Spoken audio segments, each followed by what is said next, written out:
Well, hello everybody. Good afternoon, good evening, good morning, whatever the time happens to be where you are. Welcome to the Manson Show. And just as I promised, when I promise wonderful people, I deliver them. So today I am going to be having a conversation with Mr. James Kwesi Addison again. We met last week on Friday and he promised to come back.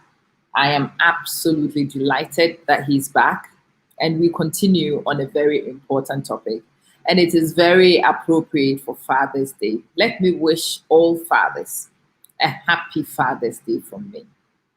Let me also inspire the sperm donors to also find out what it means to actually father a child, to know the diversity of things and choices and commitments it takes to move from just being a sperm donor, being a biological occurrence, to becoming a pillar in a child's life, which is what the father really is. May you all find inspiration. May you all aspire to do better, not for your sakes, not for the sakes of the mothers, but for the sakes of the children who've not asked to come here. They did not request whatsoever. My hat off to the mothers who are fathers, the father mothers, the single ones who do it all. You deserve credit on both occasions. So happy Father's Day to those women who are standing in to perform the roles of fathers who are not present in children's lives. May God bless you. May He strengthen you. May He give you the resources, the intelligence, the connections, and everything required to do a good enough job for the sake of these children. Let's kickstart the show. We're going to start with the intro, and when the intro is done, I will introduce my guests and the topic.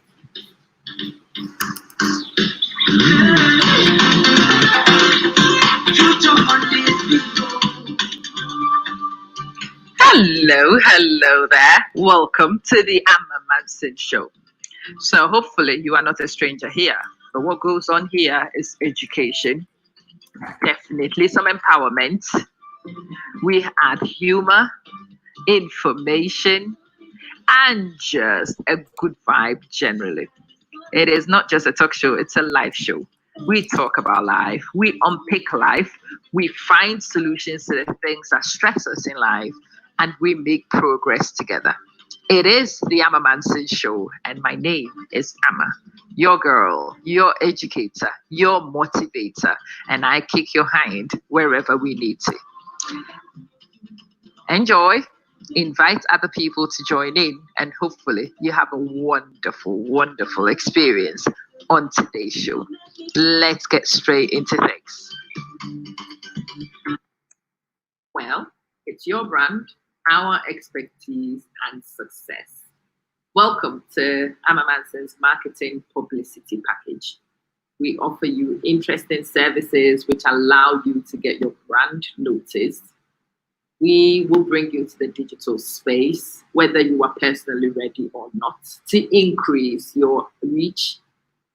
Much better than traditional media. We are a company with many years of experience, and we bring those to digital media to help you represent your brand and to market. All right. Hello, everybody. Hello again. Good to see you. Right, so let me acknowledge a few people before we get started with the show. I would like to acknowledge our supporters. And the key one today is Reflections for a Thirsty Soul. This is a book written by Foda Atobra. And Tia is an author. I will have the link in on how to purchase the book in a minute. Do follow that link, go check it out, get the book. It's very inspirational. It is written by Antia when she was 10 and 60. So it's a book written from experience, from knowledge, from living it. Not just talking it, but actually living it. I think anybody who needs inspiration will find it a very, very useful book to read. So check Reflections for a Thirsty Soul out. Definitely highly recommended by me. And you can buy it using the link you can see on the screen. I will talk to you about the other sponsors and supporters in a minute. But let me go and find our guest. And I will introduce my guest in a minute. I'll let my guest introduce himself, in fact, so that we can all learn from himself how he wants you to get to know him. Hello, Kwesi.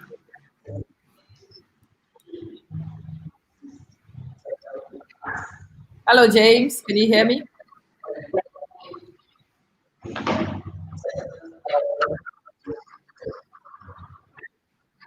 Hi, Amma.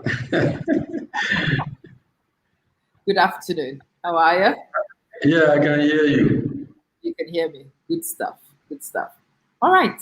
So we are good to go. Kwesi, let's start with a short introduction of yourself. Okay. So we have network issues. You're going to have to work with me on this one.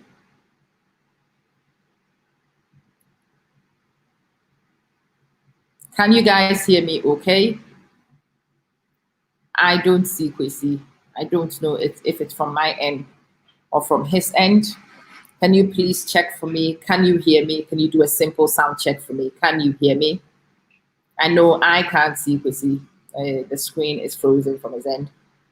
But I want to know whether it's a network issue from me or is it a network issue from his end so that we can fix it appropriately. Feedback from you would be very, very much appreciated. Can you see me? Can you hear me? Or can you not hear either of us? Let me also attempt to do a check.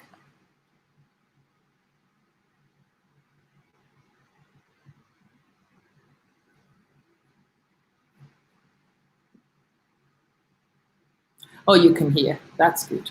So it means that it's a problem from Kwesi's end. All right. Hi, Peter. Hi. It's good to see you. Right. So today I am talking to the emotional intelligence expert. That is James Kwesi Addison. We are discussing raising emotionally intelligent children. It's a very suitable topic on Father's Day. Parents try our best to do to give the kids the best we have. But if we have some knowledge on emotional intelligence, and no, you can't see him. So it was an issue from his end. I'm going to attempt to restore from his end. We had issues setting up last week and then it settled down. So I hope it's one of those.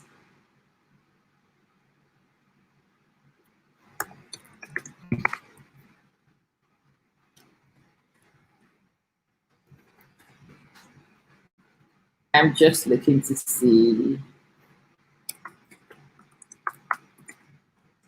if his technical guys would be able to sort it out and get him back on.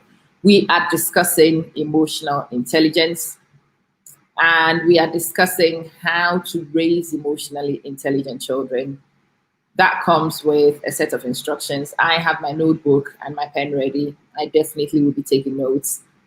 I want my kids to be emotionally intelligent because I do know that it's a deal changer between success and otherwise.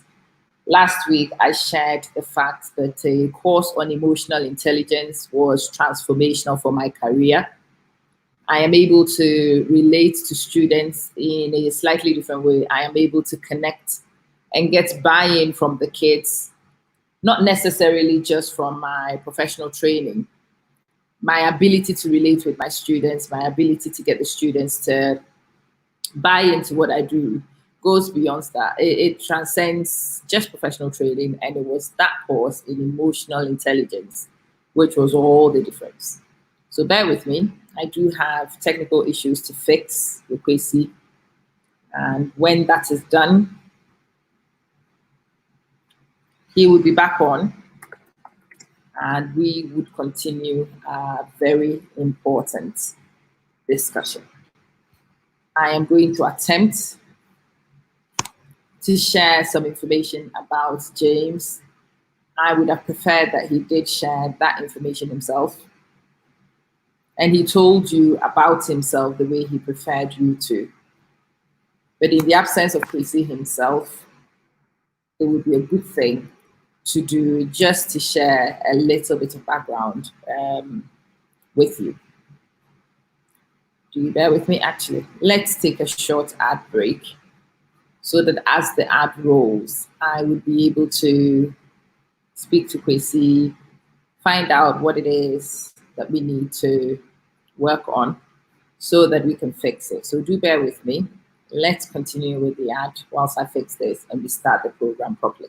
We do social media strategy, social media management, social media setup, brand analysis, where we help you create awareness of your brand perception, where we let you perceive your brand, compare your brand to similar ones to see performance.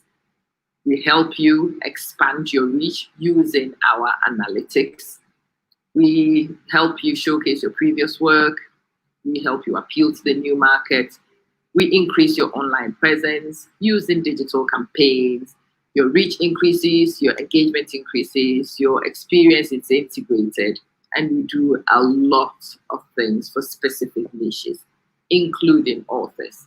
It is all about the sociology and physiology, not necessarily about the technology. And we are a close-knit group which work together to get you your outcomes. Get in touch with us if we can help you market your product. For example, this could be yours. Your product right here on our program, showcasing your skills, your uniqueness for people to see, explaining the relevance of what you do. Do you get it? Very unique brand representation, letting people not just see what you do, but reaching a discerning audience who are very likely to be your clients once they understand. My audience are discerning. They are not followers. They make up their mind based on good information. Come on, let's do this together.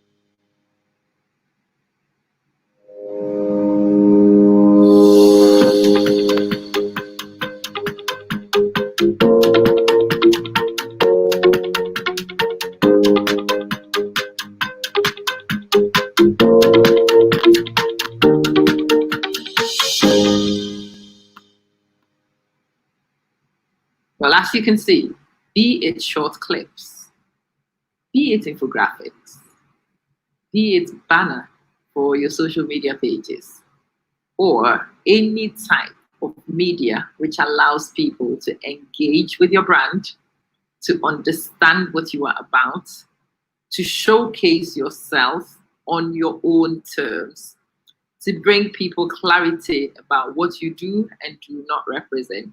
Now, that's our job. It is our job to help you get your message across, whatever it is you are into, whether it's a JP consultancy, whatever kind of micro business you do, whether it's a construction, a service you deliver. It is our business to make sure that your audience gets you and gets your message clearly, and they discern and make discerning decisions favorably for you. Corona travels, hey, it doesn't matter. It is still our business to promote.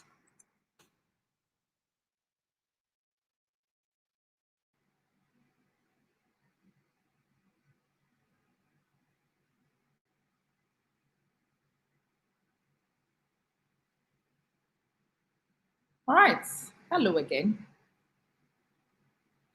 It's been static on my screen as well for a bit, so I'm not sure if you guys can see me or you can hear me.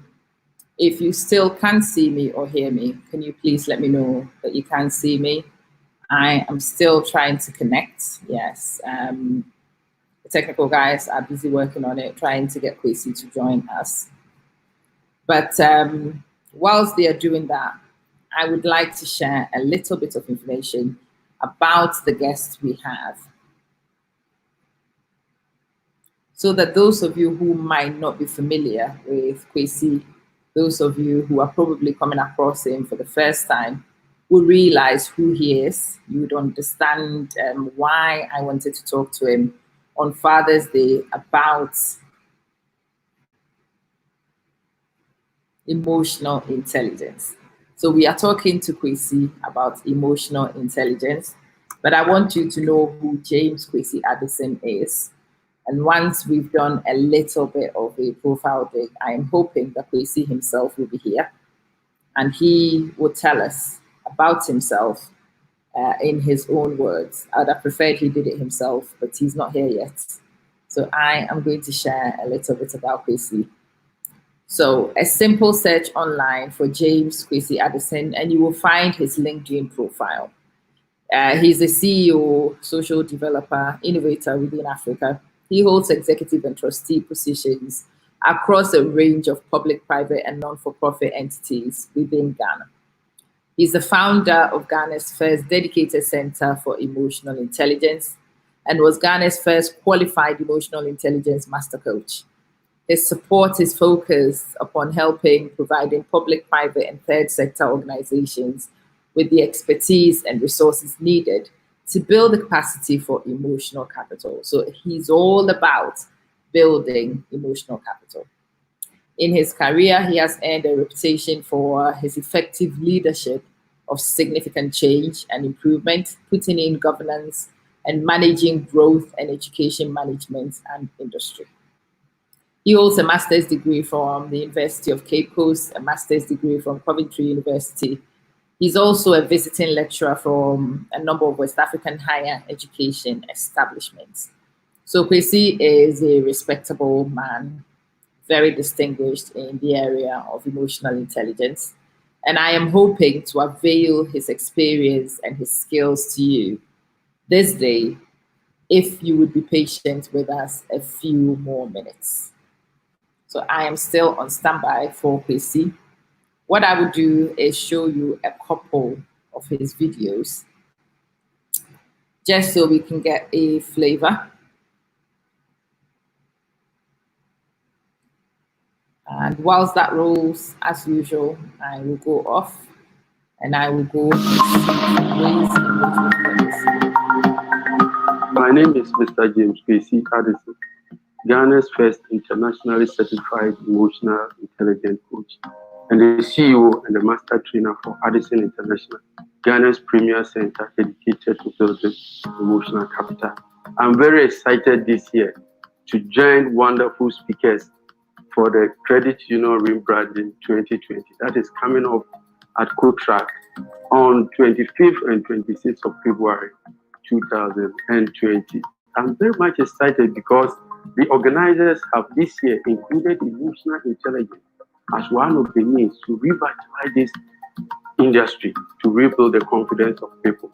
This year, the organizers have seen the need to include emotional intelligence to enhance members' capability of being in tune with their own emotions and that of others. When we are able to do that, we will be able to react appropriately to the demands and aspirations of our customers. In that way, we'll build two major things here. We'll build trust and then we'll build confidence. Now, when confidence is built, mobilization becomes very easy. It may be hard to believe, but it's the hard truth that a minor disrespect to the culture of the people you are dealing with can lead to a very bad consequence on savings and mobilization. Therefore, a manager should be culturally intelligent. I'm therefore appealing to all managers, management, and staff to attend this August program. For a manager of the 21st century to have the ability to use his emotional intelligence to maintain cohesive team environment that will foster creativity, productivity, and increase bottom line positively. Thank you and see you there.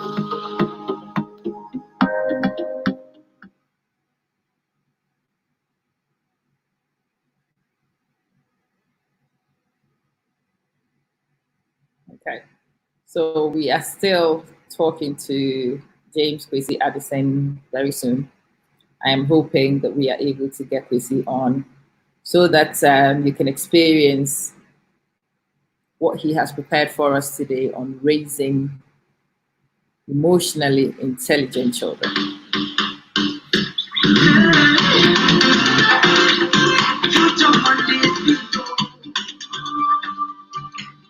Hello there. Welcome to the Manson Show. So hopefully you are not a stranger here. But what goes on here is education, definitely some empowerment. We add humor, information, and just a good vibe generally. It is not just a talk show, it's a live show. We talk about life, we unpick life, we find solutions to the things that stress us in life, and we make progress together. It is the Amma Manson Show, and my name is Amma, your girl, your educator, your motivator, and I kick your hind wherever we need to. Enjoy, invite other people to join in, and hopefully you have a wonderful, wonderful experience on today's show. All right, it looks like we might be lucky, and James might be with us. So let's check. Hi, James. Hello. Hi, can you hear me?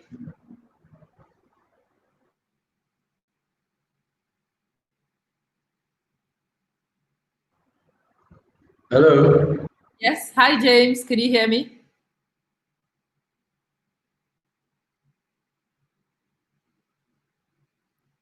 James, can you hear me?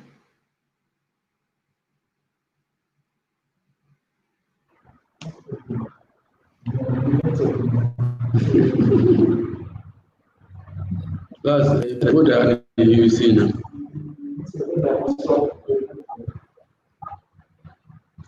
Right. I think I can hear you. Oh, good. I can hear you, but I think it's playing on another device, so I can hear feedback from your end. If you're watching it on something, you reduce the volume on that one, please.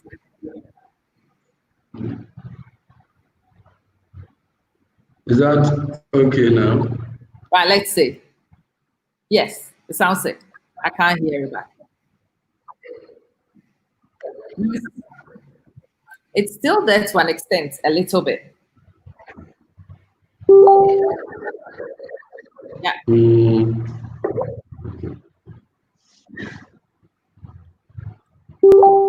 Right, we are still trying to set up. I can see James. Is it on another tab? Yeah.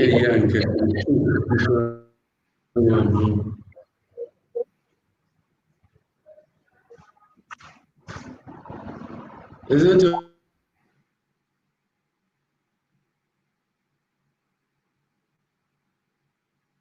Right, network is not very steady today.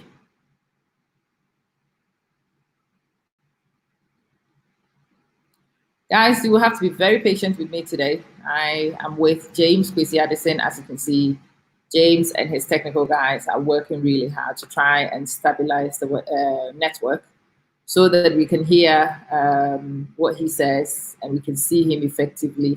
And then we will bring our treat to you, what we have prepared. Emotional intelligence, very important for everybody. But emotional intelligence in the parents, so they can raise emotionally intelligent children. Oh, Felicia, you know, is so mutual. Godfred, can you hear me? Hello. Hi. Yeah, I can hear you. You can hear me good. There's a little bit of a feedback. Yeah. When I speak, I can hear myself echoing a little bit in the feedback. So I don't know if you've got the program on another device or is it running somewhere else?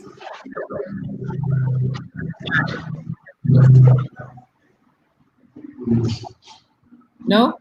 But I don't have any feedback here. Yeah. Right, it's okay. I don't have that feedback. If you can't hear it, then probably the audience can't hear it either.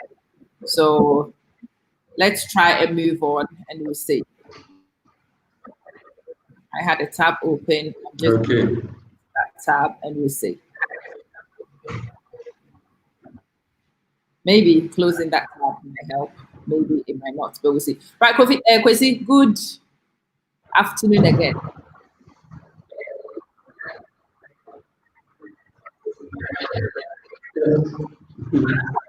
Yeah, good afternoon.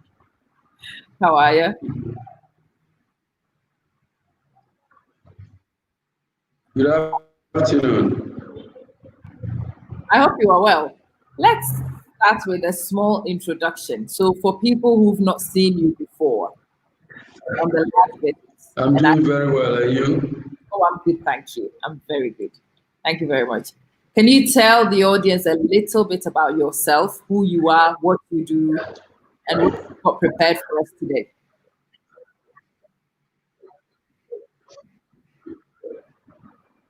Thank you, Kess.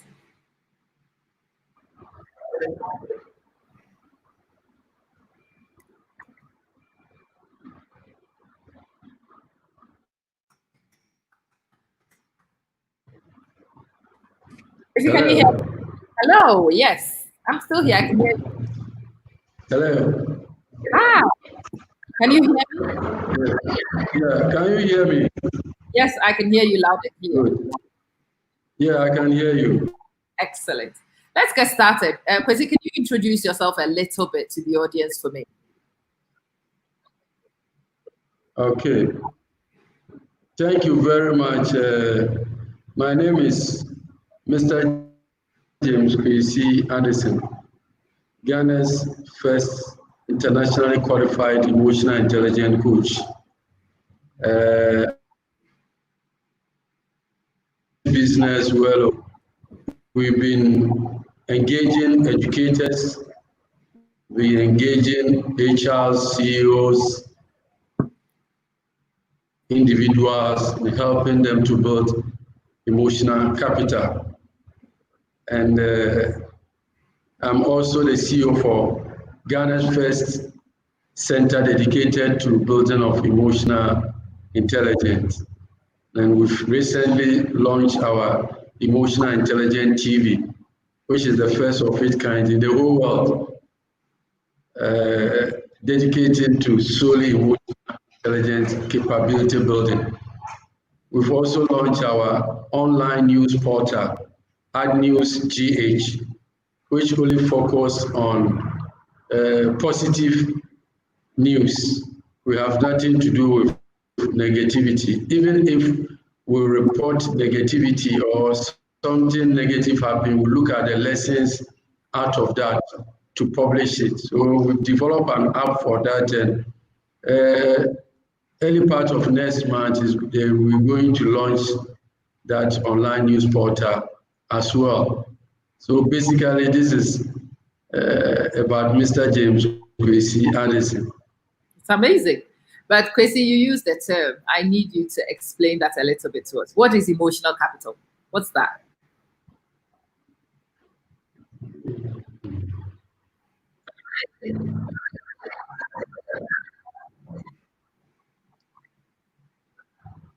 Yes. When you are starting a business, you need a capital. That Yeah. could be capital. In life too, we need things that will help us to become successful in life. And one of them is the emotional capital that you have. So emotional capital is simply your ability to accumulate the needed emotional strength in order to survive turbulent times, which is very, very important in life. Okay. So it's an ability to withstand life's difficulties.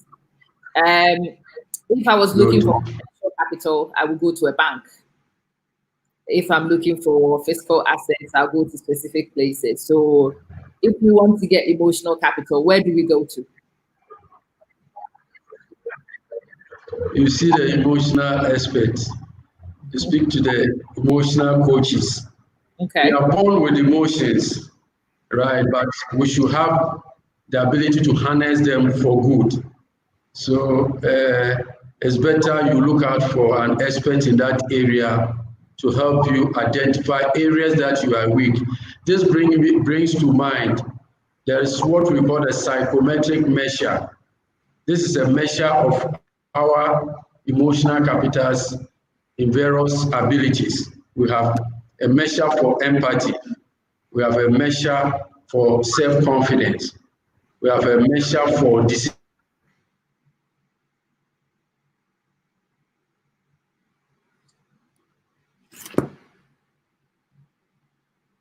Okay. Please be patient. We do have network access issues, and yes, it looks to me like we've lost Kwesi again. When that happens, we will just wait until he's able to reconnect. So do bear with me. Let me flag it up with the technical team with him.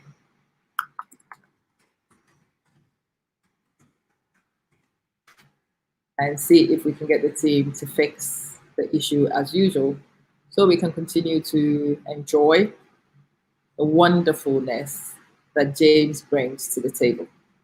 Thank you, everybody. Yeah. He's actually disconnected yet again. He's gone off.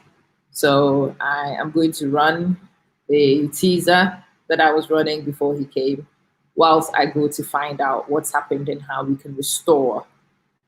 Let's get straight into things.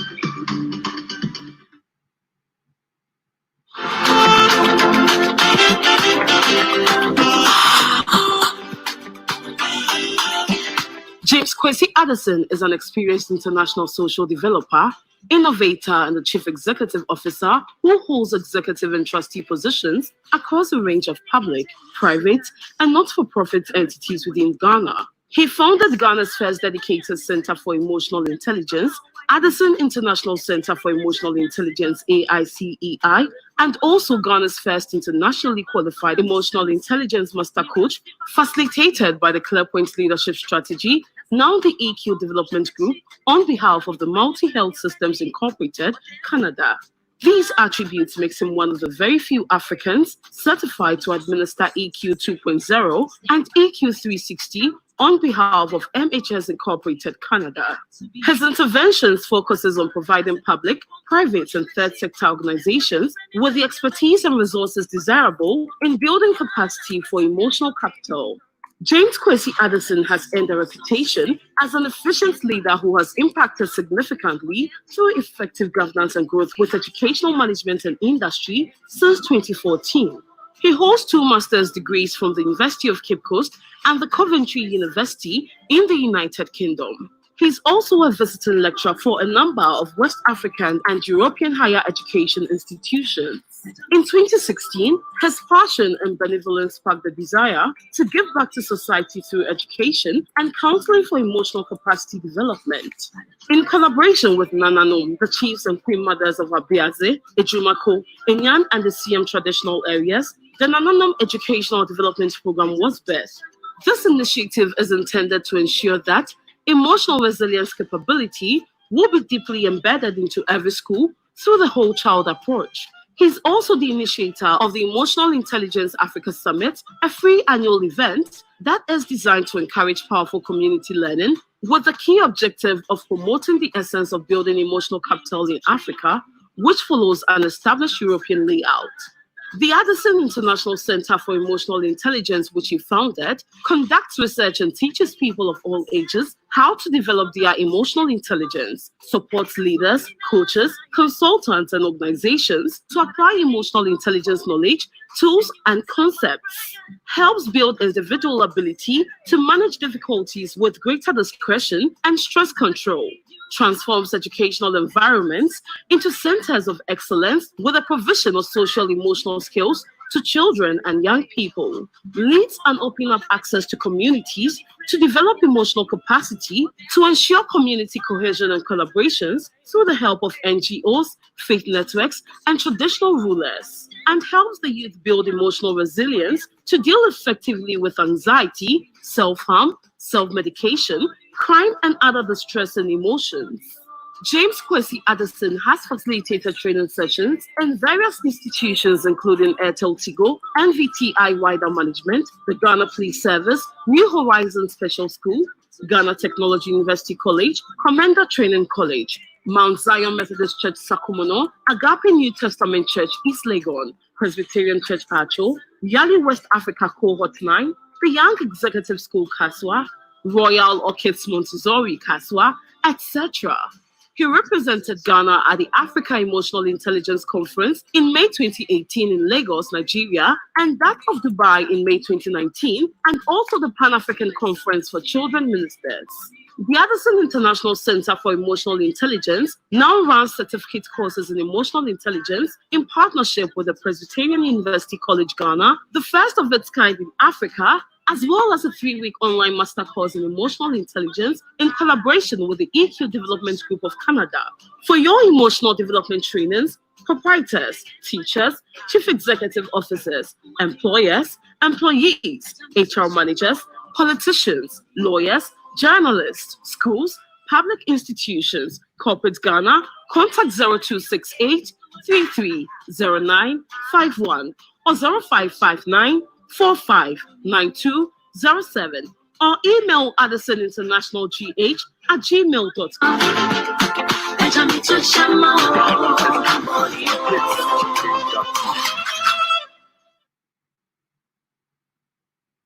Okay. Right, I am still waiting for Kwesi to join us. But I think the trailer was very useful in describing some of the things that he does. Let's talk a little bit about this emotional intelligence from a parent's point of view, which is what we are discussing today. Why is knowledge of emotional intelligence important to you, the parent yourself? You need to be emotionally intelligent if you are going to raise emotionally intelligent children. How emotionally intelligent are you? How are you evaluating this intelligence? Do you know how to impart this onto your children? Do you know the skills, the experiences, the do's and don'ts of raising emotionally intelligent children? I was having a conversation with a friend about this, and she says, "Oh, no, those people are very manipulative." I'm like, no. People who are manipulative have also not really got the emotional balance accurate. People who are emotionally intelligent are in tune with themselves, but they also respect other people's boundaries. They know you have to teach emotional intelligence with ethics. You need to make sure that you teach your children about equitable behavior, the differences between everything you can do and the things you elect to do. And in order to be able to teach your children this, you, the parent yourself, need to have the knowledge. So let's have a little poll. How emotionally intelligent are you? And how are you evaluating this? What are the attributes of an emotionally intelligent person? Let's start from there. What are the attributes of an emotionally intelligent person? What are the attributes of an emotionally intelligent person? How can you look at somebody and decide that this person is emotionally astute? What's the difference between that person and the other person who might be intelligent in other ways, but not emotionally astute? What makes other people have control of their feelings and certain others don't? Do we know how to develop these things? But let's start from that first question. What are the attributes of an emotionally intelligent person? Come on. You've never been shy and you're not going to start today. Type your comments, give me your ideas, and let's see whilst we build capacity and wait for James to join us. Our guest is having challenges rejoining the feed. There is a group of people working really hard to try and restore access to him. And when he's able to gain access, he will be back on and we will get his input. But let's talk in the meantime. Thank you, Ayisha. It's good to see you. The capacity to be aware of, control, and express one's emotions. Bang on. And to handle interpersonal relationships judiciously and emphatically. I like that. There are some people who are very clever, some people who are very successful in other areas. but they find it very difficult to interact with other people. They become very angry easily, or they become withdrawn unnecessarily. They become overburdened by other people's actions, but don't really know how to tell people how they feel. They are angry by what people do, but they smile and grit and pretend that it's okay. And they get even more frustrated the more they pretend. And all these things are examples of when you've not got the balance right vis-a-vis emotional intelligence. And then you see some people who are always capable of dealing with issues with aplomb. There are some people whose feathers are never ruffled. And even if you get underneath the skin, you get there briefly and you go straight back out and equilibrium is restored. There are some people who seem to manage conflict a lot better. And there are some people who are eternally living in discord with other people. There are some people who just can't peacefully coexist with other people, regardless of what the agenda is, regardless of how well-meaning these people are. They just cannot get other people to live in peace with them. Now, that's also one of the signs that tells you that not everything is well in the emotionally intelligent department. Emotional intelligence is key to both personal and professional success, I'm telling you. Emotional intelligence can be the difference between gifts, raw talent, and somebody who does it without. There are some people, teachers, I'm a teacher, so I'll tell you from my profession. In my profession, you are working with little people. Well, if you're a primary school teacher, and you are working with the most difficult group of people to work with on this planet, which is the age range I teach. I am a teenager specialist. I'm a secondary school teacher. These guys are all over the place. They look big, they feel big, but don't necessarily always act big. And when you work with teenagers, you find that the balance is very difficult to strike. The balance between being the adult in the room and facilitating some responsibility for these people to help them grow and nurture without necessarily wasting precious curriculum time on unnecessary things, you know. And you find teachers who find that balance and the kids know exactly where they stand with them. They are able to come into a safe working environment with a smile on their face, but do know that nonsense is not welcome. And you walk into those classes and everything is so effortless. The kids know where they stand, the teacher knows where they stand. And usually it has nothing to do with subject knowledge. It has very little to do with the technical stuff of teaching and learning and delivery. And then you go to classes sometimes. When I've gone into management, I've had this problem so many times. You find a teacher who is so technically on point, knows their stuff, can really teach these kids, and the kids just don't want to work with this person. They just don't want to. They aggravate the kids the wrong way. The kids aggravate them right back. It is chaotic in this relationship. And it took me some time, and I finally worked out, bingo. It is the emotional intelligence of the teacher which actually tells the difference between the two scenarios I've given you. The one who creates discord and the one who creates an atmosphere of calm, an atmosphere which is suitable for working, where boundaries are in place, respect is established, but fun is had by everybody. There is an open communication channel. And sometimes you just want to bottle it and pass it on to people. And I've always said that to people, if I could bottle what you do and I could sell it, I'll be a millionaire. Well, the funny thing is, what bottles what those people do?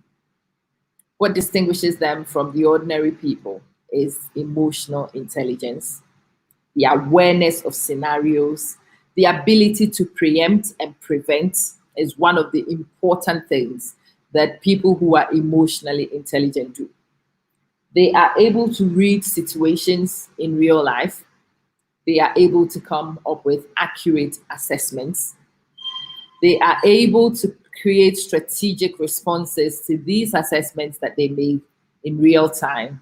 And they are able to effect a strategy to dissolve things, to de-escalate situations, to prevent aggravation in the first place. Have you come across anybody, having listened to this, who is emotionally very intelligent and knows how to comport themselves? If you have, can you type in some more of their attributes for me? Do you know any emotionally intelligent people? Now that we've given that definition.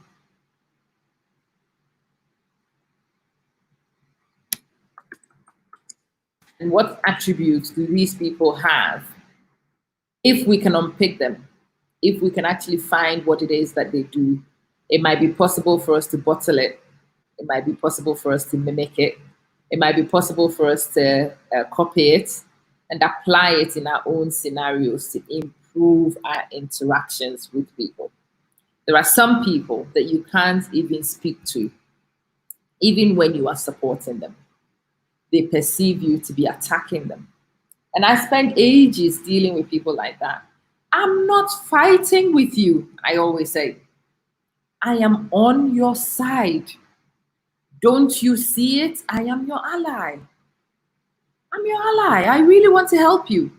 I am on your side. I am not your enemy. And sometimes it takes a bit before the person actually comes to that conclusion. And phew, we begin to make progress. Some people don't even get there. And then there are some people who spot you from a mile and know that you are here. And you are here to help them build. You are not an enemy. And even if you are an enemy, they would manage you, because sometimes you need resources from your enemies in order to effect the changes and the growth and the development that you need. It's not always your friends who have access to what you need. Oh yes, Auntie Darkoa, you are welcome. They appear calm and they can create stress-free environments. Very logical thinking, even when sometimes they intentionally create the facade of illogical behavior. So sometimes you find people who will laugh to diffuse scenarios. They will elect not to address things head on and bang on immediately. They might pause, allow things to de-escalate before they begin to respond to situations. Those are examples of people who understand emotional intelligence. Ayisha says it's self-awareness. Absolutely. People with high EI understand their emotions, bang on. And the more important thing is the second half of that first sentence. And they don't let feelings rule them. The fact that I am angry with Ayisha should not really influence the way I speak to Ayisha. The fact that I am frustrated by a scenario should not have me throwing a tantrum, because I am not a 3-year-old. I am not a 3-year-old. The difference between a 3-year-old and myself is not that we all don't get upset. I get upset. A 3-year-old gets upset. But I have control of my responses as a result. Self-regulation. Ayisha, you do know the subject area very well. It's the ability to control emotions and impulses, and that's the key thing, impulses. Delaying your gratification sometimes, holding off so that your response might be a bit more coherent, so that it's your brain speaking and not just your heart speaking all the time. Motivation. People with high EI are willing to defer immediate results. It's the delayed gratification for long-term success. Thank you. They are really empathetic. They have social skills. They really do. There are some people who are not academically or technically very intelligent, but they are able to use emotional intelligence to bridge their gaps. They know where resources are that they don't have, and they are so skilled in getting people on board with their agenda to bring their skills and expertise. Those people can ask people to donate absolutely anything, and people will willingly do that. And then there is those of us who don't have this intelligence, and when we need things from people, nobody wants to do anything because we simply don't find the tools to communicate the importance of what we're doing to the people we're trying to engage with. We get more frustrated the lower your EI is, really. People who have high EI, they seem to breeze through life. Everything they touch turns to gold. Wherever they go, you find harmony established because of their presence. Harmony is established because of their presence. They are not overtly confrontational, even though they don't broker nonsense. And this is one of the key things I find myself discussing with people from our community. I don't like nonsense. And I'm like, who likes nonsense? I detest nonsense. But it doesn't mean that I'm rude to somebody because I detest nonsense. No, it doesn't mean that I demean another person because I don't like the position, the standpoints they have. Yes, I have to be able to have discussions with people. We can have disagreements for sure. But I also have to be mindful of the fact that people are entitled to an alternative view. That ability to accept other people's alternative views when it's not what you wanted to hear is one of the key determinants of emotional intelligence to me at the moment.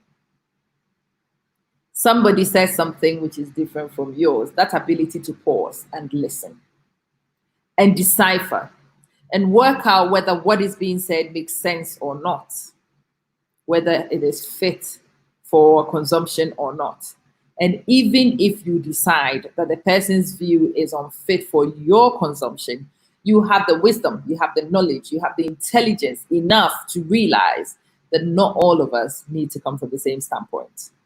That it's possible for people to stand on alternative views, and it's possible for you to work with people with alternative beliefs. It doesn't make them any less than you. It doesn't make you superior to them. It is just that you have different views and you can work together. Those who are able to navigate that complex scenario are more emotionally intelligent than average. People who are pig-headed are not emotionally intelligent. And this is one of the things many people don't quite understand. Being pig-headed about things, being dogged about things, wanting to be a hardliner sometimes, overtly hardlining, no room for other people to engage with you would only create dissent. And people who do that, not very high on the emotional intelligence scale, unfortunately. Humble lions. Oh, Asante-Armar, you have hit it. You have hit it. Bang on the money with that. People who are astute emotionally, they come across as very humble. They come across very docile, but you know that you don't mess with them. You know that you don't cross them. You know they will not scream, they will not shout, but they will put you in your place whilst they wear a smile on their face. I know quite a few of them. Humble lions is a very accurate description of them. Unpredictable, very strong-minded, absolutely. They push agenda without confrontation. And they push agenda sometimes unknowingly to you. You think you are the one who's made the decision, but they've just manipulated you where they need you to be. So although you've been manipulated, you don't feel aggrieved. You don't feel like complaining because you think that you've come to that decision yourself. They tend to be people who are scaffolders. They give you the scaffold and they guide you and direct you and cajole you to arrive at a point. And they do it so seamlessly, it makes you think you did it yourself. Do you guys recognize any of these characters? Do you know any? Emotional intelligence is a must-have to thrive. Benedictta, you couldn't have said that more eloquently if you tried. It is the deciding factor between success and otherwise.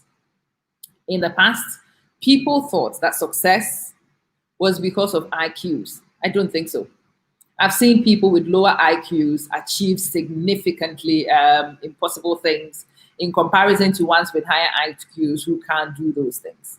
Your IQ can be wasted if you don't have emotional intelligence. And with emotional intelligence, any lacks you had in terms of IQ can be compensated for significantly. Parents must acquire emotional intelligence. I'm telling you, not just for our kids' sake. We need to have emotional intelligence in manipulating and in navigating life with our kids, in raising our kids, but also we need to be able to teach emotional intelligence to our children. And this is the funny thing. This is where most of us find ourselves struggling. We must teach what we don't have. We must teach what we don't have. I don't know how that's possible. How do you teach what you don't have? How do you pass on what you don't have? Oh yes, Benedictta, it's not just you. It was me too. I thought it was IQ. I always thought it was talent. I always thought it was gift. I always thought it was knowledge. It was wisdom. It was wisdom all along. Wisdom is another word for emotional intelligence. Wisdom. It was wisdom. Yes, Benedictta, we've got to pass it on to these kids. We've really got to get it to these kids. It's the decider for these kids. But the problem is, do we have it ourselves? And even if we have it, do we know how to pass it on? Do we know exactly what to do to train a child to be resilient? Not to give up at the first obstacle, because life has a whole stampede ahead for them. Yes, blockages, obstacles of all sizes. Yes, yes. It's a steeplechase, this life. It is not a smooth marathon. No, it's a steeplechase. You run and you hit the barrier, and you have to go through the barrier in order to continue to make progress. And we need to teach our kids that ability to take knocks and to keep moving, to be slapped and to ignore and keep going. At the moment, with the Black Lives Matter agenda, I have had a few discussions with people around this. People get stopped by the police all the time. It's not everybody who's very pleasant with the police. Some people are so emotionally intelligent, the officer comes and you go, officer, come on. Why me today? Come on. Is it because I is black? And the officer says, oh no, I'm still challenging the race card, but I'm doing so with a smile on my face. Is it because I is black? With a smile on my face? It's different from whoa, whoa, whoa. I am still challenging. I'm not letting it go. But I'm challenging with a smile. The person I'm taking on is not able to get aggravated because I'm smiling. I am seemingly coming from an area which is pleasant, but I'm not actually discussing something pleasant. I am still discussing the race card. I am still calling somebody to task. Why are you taking me on? It's still getting asked, but you're doing so from an emotionally intelligent position, and you are less likely to be taken on by figures of authority if you are emotionally intelligent. So at the moment, I have a boss. My boss is quite particular about the way she does things. The way she does things is contrary to the way I do things. Yeah, we could clash and we could fight. And my question always remains, how would you want it done? The minute I ask that question, she's like, no, I'm not the only person whose view counts. I'm like, no, but how would you like it done? No. It makes me sound like I'm a bit I'm a dictator, blah, blah, blah. I'm like, no, okay, but how? You have your preferences. So what are your preferences? And occasionally she would say something, but most of the time, what are your preferences draws her attention to the fact that it's her way or the highway. And when I do that and she gets that realization, she backs right off. We've never had a single confrontation. Never. Sometimes she comes across, we do this, and I know it's not beneficial, and I will do something else, and I'll say, look, I know you said that we should do this, but I wanted to show you the alternative so it's visible. Look at it. If it still doesn't work, I am happy to do what you want. So I'm not being insubordinate. I know what you said. I acknowledge what you said, but there's an alternative view I feel you didn't see. And for that reason, I am demonstrating that alternative view. But please have a look at it and know that you had the backup of always going back to what you wanted if this doesn't work. Again, I can't remember any instances when the alternative view has not been viewed favorably because you can see it visibly, tangibly, done. But it's not presented in a confrontational matter. It is not presented as if I know better than you. It is done from a very meek, very humble position, but I'm still asserting what I want done anyway. And in most cases, what I want done is done. What I want is exactly what happens. We are made to believe that when you back at the Obroni, they back off. We don't know sense. When you back at the Obroni, he shoots you. When you back at the Obroni, he wants to teach you who is boss. And in most cases, you are not boss. You are not boss. So why put yourself in that position? Why put yourself in that position? Why elevate him even higher in authority? Why make him feel like stamping on you when he clearly has the boots high enough to stamp on you? Why take that risk? To me, that is a sign of lack of intelligence, really. It's lack of intelligence. It doesn't make you big. It makes you very little in my eyes. It tells me that you don't really understand the basics of this life. You haven't got a clue. You haven't got a clue. Yes, somebody with a whip is managed strategically. Somebody with a whip raised is definitely not dissed. That was in those days. Well, Ayisha, you see, principles of those days can also be applied to these days. Maybe modified. Maybe modified. I mean, what I'm doing with you in the past would have been done on the television. But today you're doing it on your phone. But it's still the same thing. The principles haven't changed much.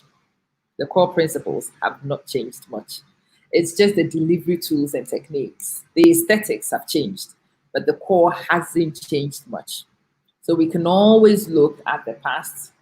We can always look at what worked and what didn't work, and we can learn lessons from there. Do bear with me. I need to double check that our guest is still accessing what I sent across, the link, so he can come back.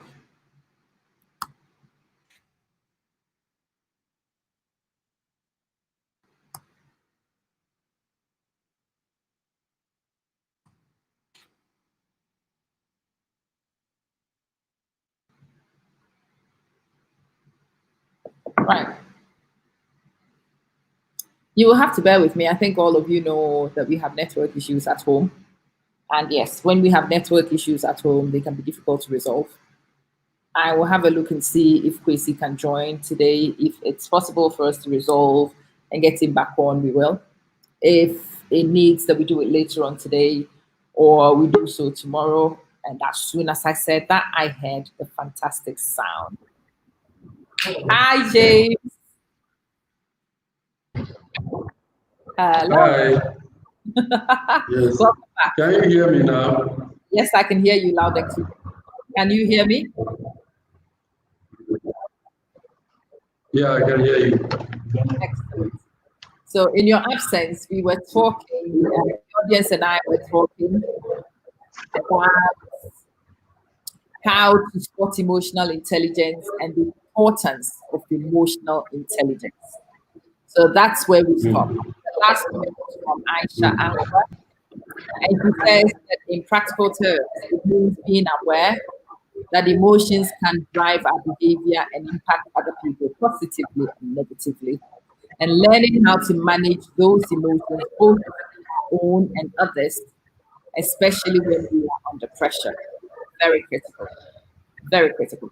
Right, Kwesi, now that you are back, let's continue with our conversation. How do we raise emotionally intelligent children? I really want to know. Wow. Good, good. You know, first and foremost, it's very, very important for us to raise up our children to be emotionally intelligent, because emotions are involved in everything that we do. Yeah. So our ability to manage the distressing ones is what will determine how far we can go in life. Please For repeat. instance, people, yes, emotions are involved in everything that we do. So our ability to manage the distressing ones is that will determine how far we can go in life, because we can easily be put off by a simple emotion. Yeah. Right? For instance, a medical doctor, a lawyer, I mean any profession can go into marriage. And the norm is that a year or 2 or 3, there should be a child in the marriage. So if a year or 2 or 3, a child doesn't come, and the social stigmatization that comes with it, if that person, with all his profession or her profession, is not able to withstand this social stigmatization before you realize a whole person's professional conduct as well as the normal life has been thrown off gear.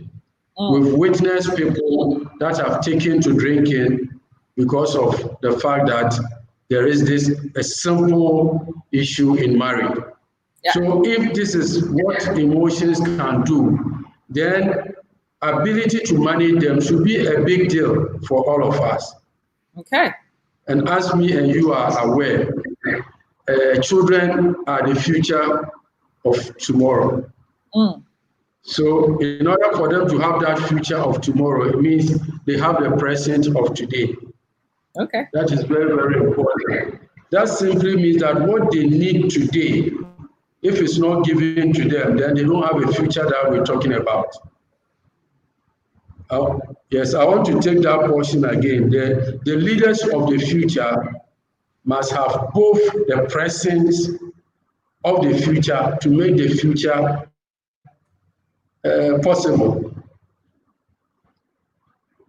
The leaders of tomorrow must have what it takes in the present now to make the future possible. That means we should be intentionally enough to ensure that we give them the necessary skills they need to survive in the 21st century. Another reason why I'm very happy that we are looking at this area today is the fact that in 2016, World Economic Forum, they predicted that by the year 2020, emotional intelligence is going to be the employee differentiator. Absolutely. That means employers are going to look for people that can work in a team. Absolutely. People that are very creative, people that are assertive instead of bullying, people that can collaborate with others. So that year, when they predicted, they came out with the first 10 skills that we need for the 21st century, and emotional intelligence was among them. But you know what is funny? Karen, I told you the other time that I used to be a STEM coordinator, maybe 12, 13 years ago. I used to be a STEM coordinator. At the time, most people in most countries were looking to push the STEM agenda. It was going to be the next thing, differentiating between successful countries and individuals and others. And so they had a list of STEM skills. And the STEM skills included teamwork, resilience, project management. And now that I was thinking about it, what was actually built as the STEM skills were all rolled into one as emotional intelligence. Yes. The STEM skills are Yes. Most of the time when we talk about emotional intelligence, if you are not careful, your mind will only be tilted towards the emotions. Yeah. But then, let me give some basic definition for us to know that it comprises a lot, right? Emotional intelligence is a set of indispensable social and emotional skills. It's a set of indispensable social and emotional skills that are needed to leverage emotions and knowledge for good. It's a set of indispensable social and emotional skills that are needed to leverage emotions and knowledge for good. That tells you that what you are saying, to the fact that you could see that all those things that were put together in the STEM were all of them could come together as emotional intelligence. So very, very important. I was talking about children. Sorry about it. There's a little bit of a delay, so I didn't know you were speaking. I was telling them before you came back about scenarios where emotional intelligence is very critical. And I was talking to them about a boss that I have whose teaching philosophy violates my own. What I do is too radical. What she does is too conservative. And we work together, but we never clash. She is my boss. And so when she tells me what to do, I know that what she wants to do is a bit archaic. If we went to senior management, mine versus hers, management will go for mine. And obviously, when you do that, you will create problems between the two of us. She's the one who makes immediate decisions which affect me, so I cannot make an enemy of her. And so she would give me a task and she says, this is how we have to do it. I'm like, okay, no problem. I will say nothing. I will take the task and I will go off and I'll do exactly what I wanted. Exactly what I wanted. But before I present it to her, I would say to her, well, you asked me to do this, that, and that, and I completely hear you. It's a very good idea. But I felt that there is an alternative view. So what I have done is I have done it the alternative way. I want you to look at my alternative way with an open mind. And if it genuinely doesn't work for you, I am prepared to go back and do what you said in the first place. And yeah, it still has 100% return. You've never had to go back and have to change anything. She is able to move good because she makes the final decision. And I like it because it's what I wanted anyway. And it's win-win. People were really expecting us to clash when I first arrived. But it hasn't happened, and people don't quite understand why it hasn't happened. And remember that I have had the benefit of emotional intelligence training. And it's really making the difference between aggravating people or making people feel like they're on your side. And doing it together, not against each other. And that's one of the important things you need to do in this life anyway. Don't you think? Yes, you did very well. What you did was to connect to that woman's emotions. Yeah. The woman wants to feel that I am the boss. She is the boss. Superior. Yeah. But you were using your ability of asserting, right? Now, to become assertive simply means that you do whatever you want to do to get the results. Yeah. Right. I want to be giving some simple definitions for people to know. Because sometimes some of those theoretical definitions are difficult for people to assimilate. Now, an assertive is your ability to get things done the way you want it without necessarily having to belittle people. Yeah. So what you did was real assertiveness. You will tell the woman, you appreciate the woman, you empathize with the woman, you connect to the woman's emotions, that you are my boss, you have the final say. This is what I've done. What do you think about that? In your mind, you have done something. You are finding a way to get it approved because from your experience, from your education background, you think that this is what is good. How do you now get your boss to believe in that and buy into that? The only way you can do that is to assert. And in asserting, you just have to understand the person, appreciate the person's point of view, then come out with a superior argument and find a way to get to a compromise. This is a positive compromise. So you don't go belittle the woman that you know what I've done, I think is good with my 25 experience in this. This is what I believe in. No, that is not what you did. Or you get him out. I could have come again. The other option is her boss, because her boss brought me on for a reason. When I first started, they told me what they wanted me to do. And they told me the difficulties I was going to face. And if I ever experience aggravation, come straight to me and I'll fix it. And yes, that option, I can go to the very top of all of us and go tell them that this person is not asking me to do this person. So you go back and report. But if you do that, it makes your life impossible.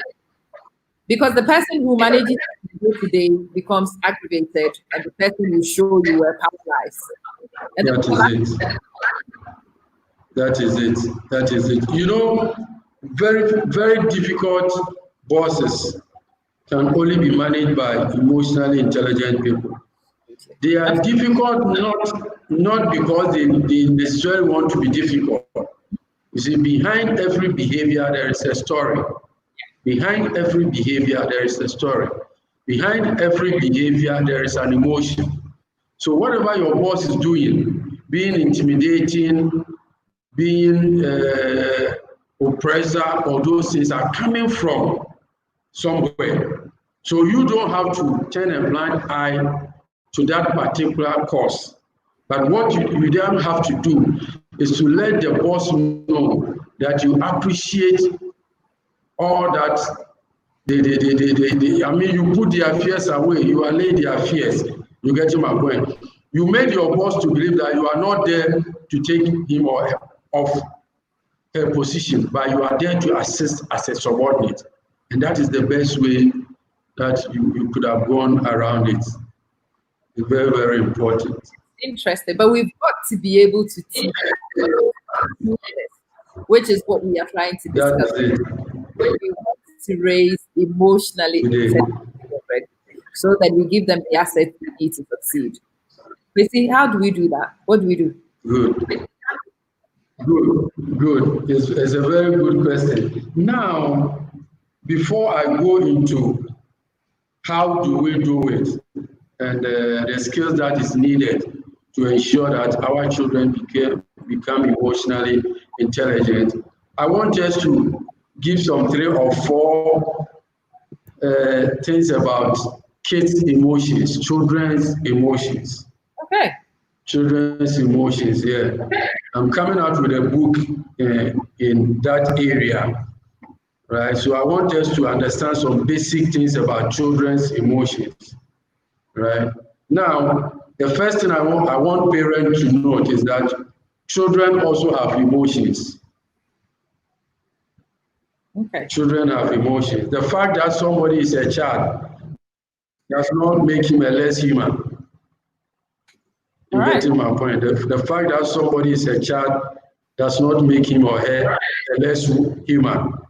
He's a human being, even when he is a clot of blood in the mother's womb. We consider that to be human beings. That is why we don't support her.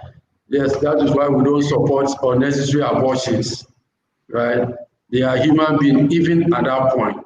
So that mentality that children don't have emotions or children cannot get angry, children cannot fear something, children cannot be frustrated, depressed, we should forget about that because children do have emotions as adults do. Very, very important.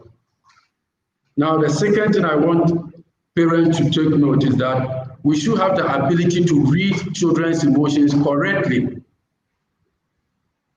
We should have the ability to read children's emotions correctly. Inability to read children's emotions can cause us as parents. Very, very important. Most of the time, children that wants to commit suicide will not take just a day or 2 to commit suicide. So, do you have the eye to see that my child's behavior has changed? He's now called in when we are on the table during dinner. He doesn't come. He wants us to finish. Then he will come and have his or her dinner alone. What is happening? Children that take their life don't take their life in a second or a day. It must have been planned. They must have battled with that for so many years or months before the final decision. So parents should have the ability to read kids' emotions or children's emotions correctly and offer them the necessary support. You see, the next thing I want parents to bear in mind is that children will by means exit emotions. Children will by means exit emotions. We should be fast enough to provide the needed support because most of the time their exit plan may not be that good. Very, very important. Children will exit emotions, but we should be fast enough to provide them the needed solution and support, because most of the time their exit plan may not be that good. It's very, very important, right? Now, children can also not hide their emotions. Children cannot hide their emotions. That is a controversial statement. Yes, children cannot hide their emotions. So when they express their emotions, we have to use it as an opportunity. We seize it as an opportunity to teach them and help them manage it. So don't just take it that my child is angry at me. Who are you to be angry? I suffered to put you in that first class school. That is not the case. What we are saying is that the fact that they are angry does not mean that it's targeted at you per se. But they can't hide it like we adults. Adults can be smiling with you, cosmetic smiling. Adults can be behaving nicely with you, but deep within them, they are harboring a lot of things against you. Children cannot do that. So the fact that an adult is not showing anger towards you does not necessarily mean that they are not angry with you. But this is not the case with children. So when children display any emotions, any unhelpful emotions, we have to seize it as an opportunity to help them out of that emotions. Because of time, I will give the last one. I'll give you last one, then we continue, but then we'll be revisiting some of them from time to time. It's very, very important. I want parents to note that we don't have to equate children's behavior to their full understanding of issues at stake. We don't have to equate children's behavior to their full understanding of issues at stake. We should never do that. If a child said, I will not go to school, and the mother says, okay, me, I did not get anybody to take me to school, so if I'm trying to send you to school and you won't go, it's not my fault. When you grow, it's your own palaver. No. The child telling you that I don't want to go to school does not necessarily mean that he doesn't want to go to school. He's telling you that maybe I want a new shoe, I want a new canvas to go to school. Because they don't have the words to express their emotions, they may use inappropriate words for us. So we shouldn't take their behavior as their full understanding of issues at stake. If a child knows that without education, I may struggle, I may not get the employment I'm looking for. Without education, I cannot be the doctor I'm aiming at. Without education, I cannot be a lawyer. If a child knows that, he won't tell you, I will not go to school because of a simple misunderstanding. So when a child puts up a behavior, don't think that he understands the outcome fully as you may do as an adult. That may not help properly. Right. So this is what I call a brief about children's emotions. Very, very important. Right. Now, let's just move into how do we raise emotional intelligent children. Yes, sir. One of the things that we have to do in order to raise emotional intelligent children is the fact that we should help them to identify and name their emotions. First, we should help them to identify and name their emotions and that of others. It's very, very important. If you are able to name something, at least you've gotten some knowledge of that particular thing. The world was able to name COVID-19. That means they know that A, B, C, D to E, when it comes together, will be qualified as COVID-19. So in order to live with emotions, in order to live with Manson, you should first know Man's name. is very, very important, very simple and logic. Emotions, we should live with emotions like living with human beings. We should live with emotions like husbands. So each and everyone listening to me today, if you're a man, you should have a wife. Call that wife an emotions wife, emotional wife.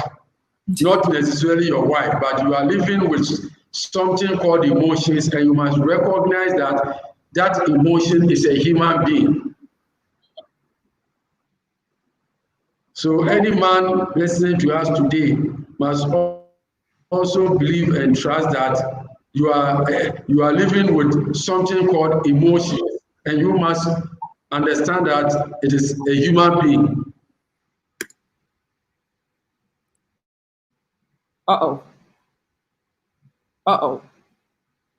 Right. Things had stabilized for a while. Those of you who've been on for a while, you do know that we have network access issues. Kwesi went off for a bit, and I'm going to try and restore access. So bear with me. It's my job just to make sure that his guys have access when they've lost it. And when I've given them that, we continue with our discussions whilst we wait for him to come. You have to realize that what he's doing is courses that he teaches for fees. But he's agreed to come and he's agreed to do it for free on this platform. And I do hope that you recognize the wonderful opportunity it is to get this and to utilize this in your raising of the kids. It's a little gift to you. Ayisha, we have to listen and we have to validate those feelings. A lot of us disregard and belittle their feelings, is why they never tell us anything else going forward. We have to learn to accept, even if we don't agree, we need to listen and validate the feelings, and then we challenge which ones need to be challenged. But ignoring them totally, not listening and acknowledging the feelings is also a very dangerous thing to do. Welcome back. Hi, Kwesi.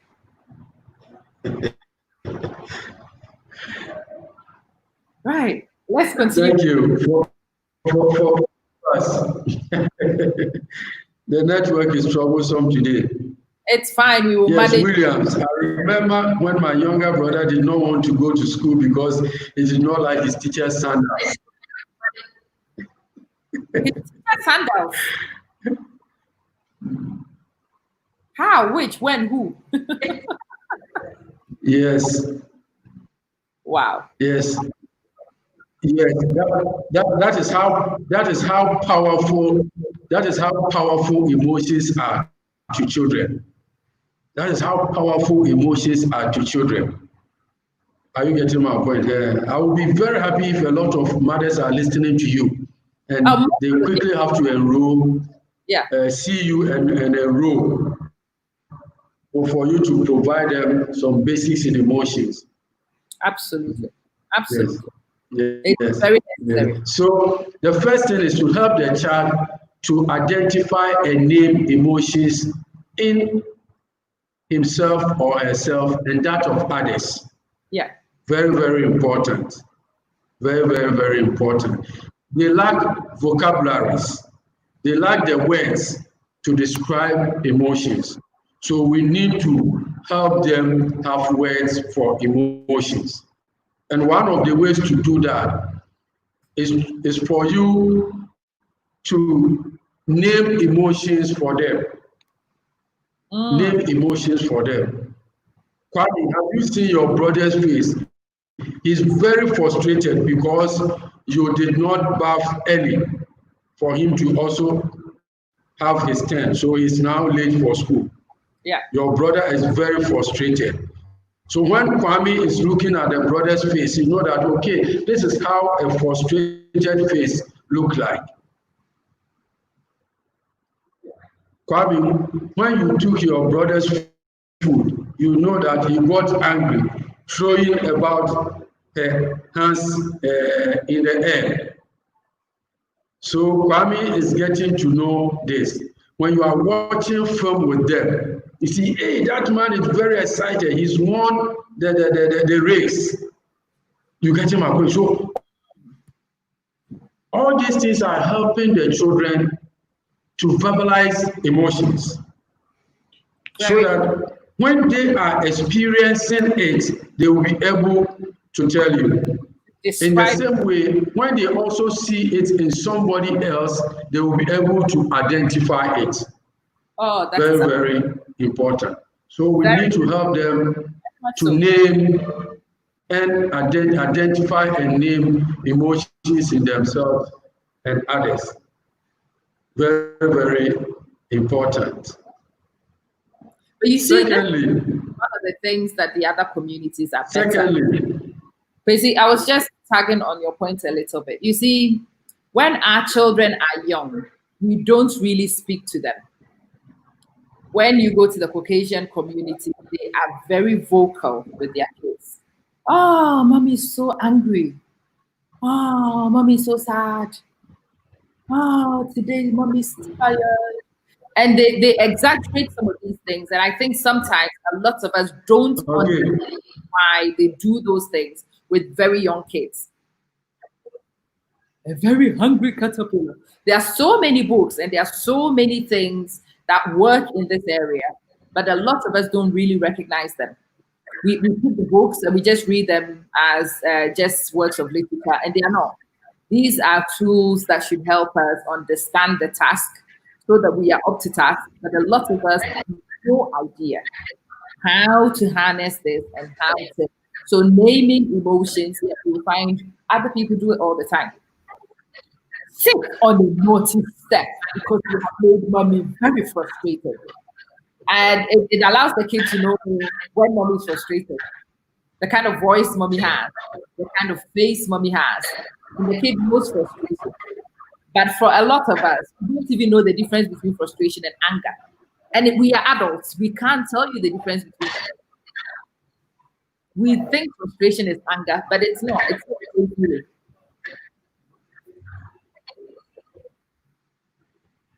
Thanks, Ayisha.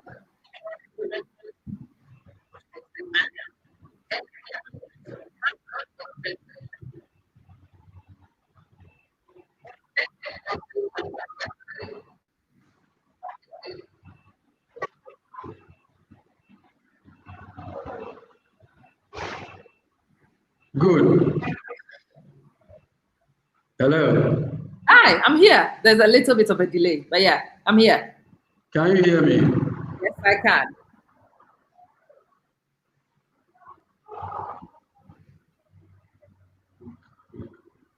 Yes, Kwesi, I can hear you. Hello. Hi. Hello. Hi. Can you hear me? Yes, I can. I can hear you.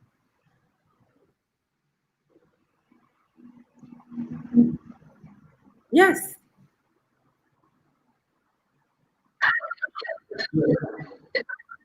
Yeah.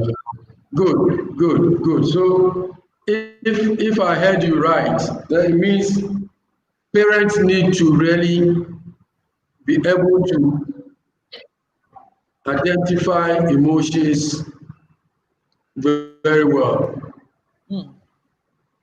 Absolutely. Good, good, good. So as you rightly said, parents need to be able to know the right emotions at play. Very, very important. Very, very important. We have what we call the mind.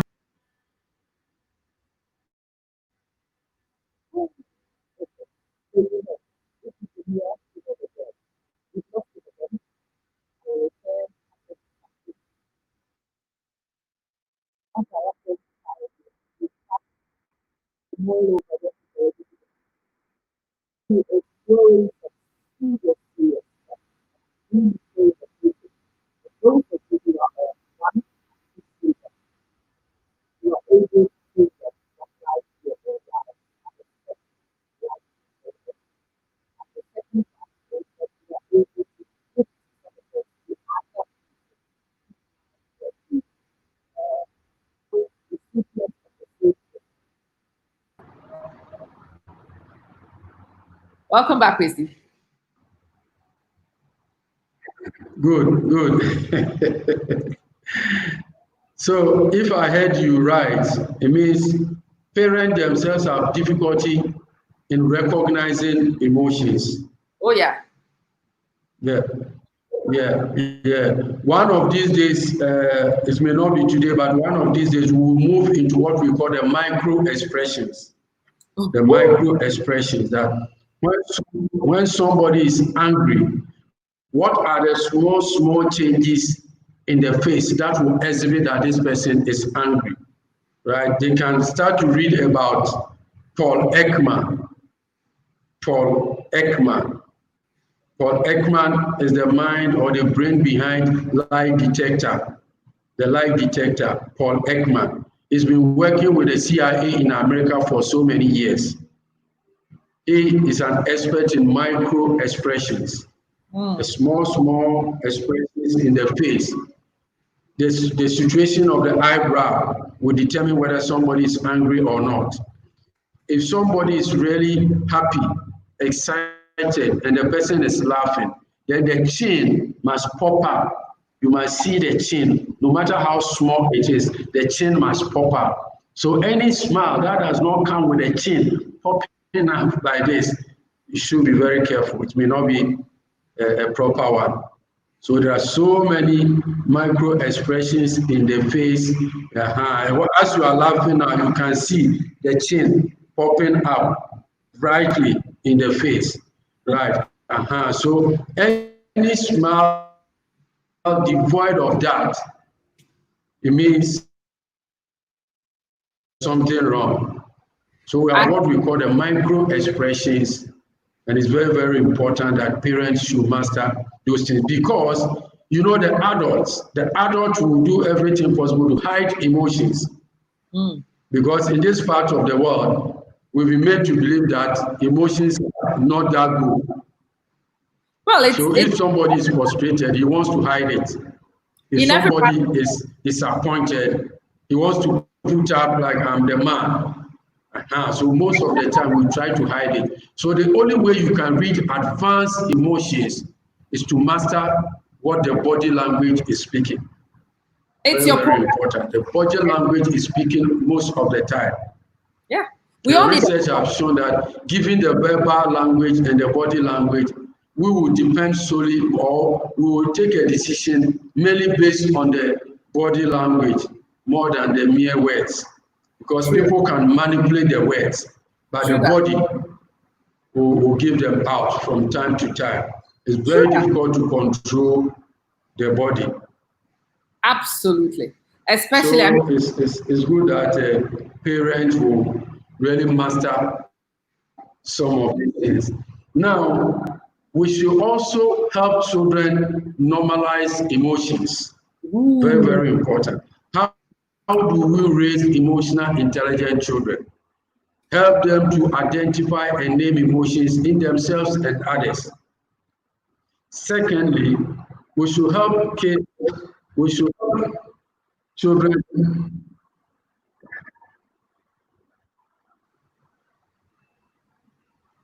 Oh, what happened again? Right, guys, you will have to bear with me. Network issues. When Kwesi is able to reestablish, we continue. But he's throwing nuggets. Nuggets, I hope you are accessing. Hello, Kwesi. Can you hear us?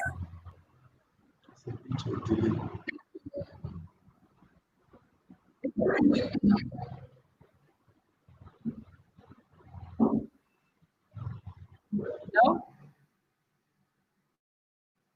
All right, so let's go. What I have done on the screen is a book by the author he just recommended, Paul Ekman. This book I have put out is written by Paul Ekman, and let me have a look and see who else the other author is. It's written by Paul Ekman and Wallace Friesen. Paul Ekman and Wallace Friesen. It's an interesting book. It's called Unmasking the Face. Unmasking the Face. Those of you who are interested in reading, those of you who are interested in pushing your boundaries, the boundaries of your knowledge, I recommend that you get that book. If you are interested in how people present themselves, what the little tweaks in the body actually mean, when I smile, it doesn't really mean anything. Those who know me know that I have a few different smiles. There are smiles like this particular one, and it's the whole face smiling. My eyes are gleaming, and you know that that's a genuine smile. And there are times that I smile and there is that hard nut look in my eye. They don't mean the same thing. There are times when I smile and my lips barely move and they stay static, means something else. There are times when I train myself to pull out my chin, because some of you know about the chin and you will begin to look out for it. And I will intentionally stick it out. Yeah. But if you really look closely at my eyes and the twitching behind my eyelids, and you pay attention to some small little things, it is possible for you to cut through the nonsense and to know when I am genuinely smiling and when I am putting on smiling. When I'm putting on smiling, you might want to be aware of it. And then you might want to find out why I will put up a smile and not necessarily be feeling it. Maybe I am masking an emotion that you need to unpick. You might want to confront it openly, or you might just want to be aware of it and bear that in mind in your interactions with me. You might decide to give me a bit of distance to work through an issue because you clearly can see my jawline twitching. You can see my eyelids twitching. Sometimes I don't want to smile, but you can see the little quiver of my lips in the corners. These things all tell you a lot of things about what a person is really feeling. Welcome back, Kwesi.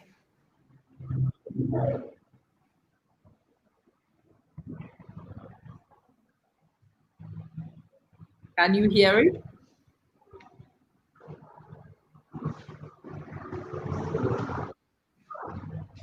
Yeah, thank you.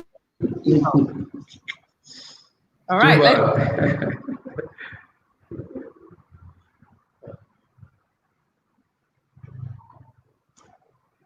Good. So I was talking about helping children to normalize emotions. We should help children to normalize.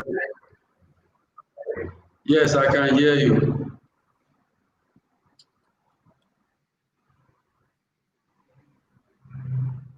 Okay. Yes, please continue.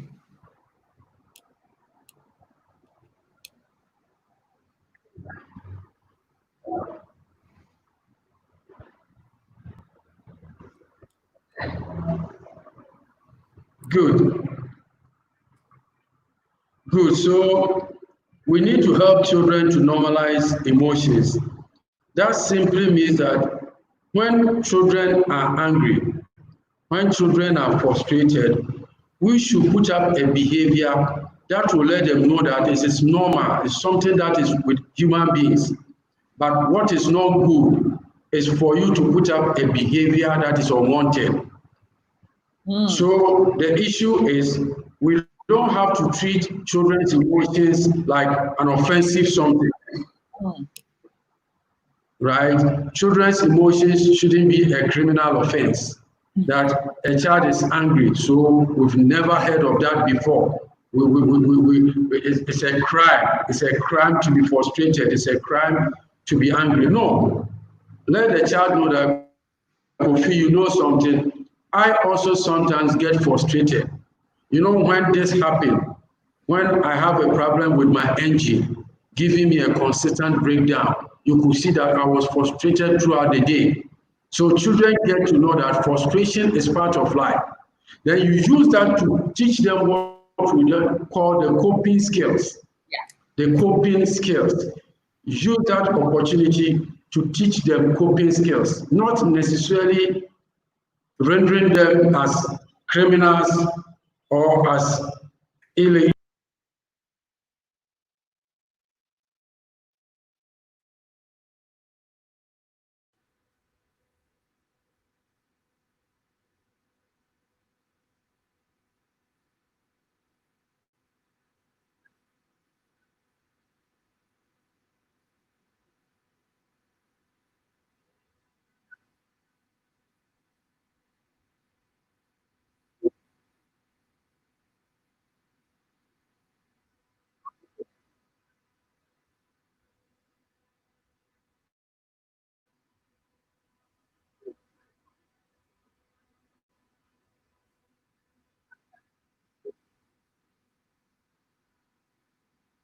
They do.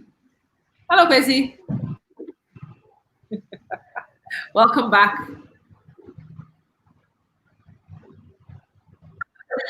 Hi. Thank you. I don't know whether you've heard me. Can you recap my last statement so that... The last statement was here, teaching them coping skills and mechanisms.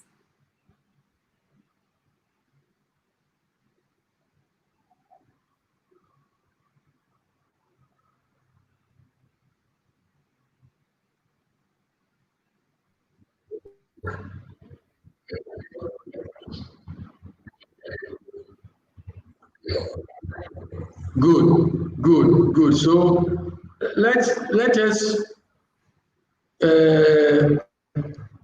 allow the children to feel free to display emotions, because it's very, very important.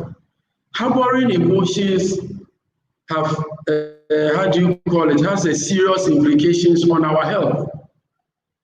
Yes, when people don't display emotions, but then we should help them to display right emotions, right outcomes. That is the most important. But we don't have to suppress them, right? So I want us to take note that we should help children to manage emotions, but that management should come after understanding of children's emotions. We should understand children's emotions before we help them. Very, very important. Very, very important. So we should normalize emotions for them.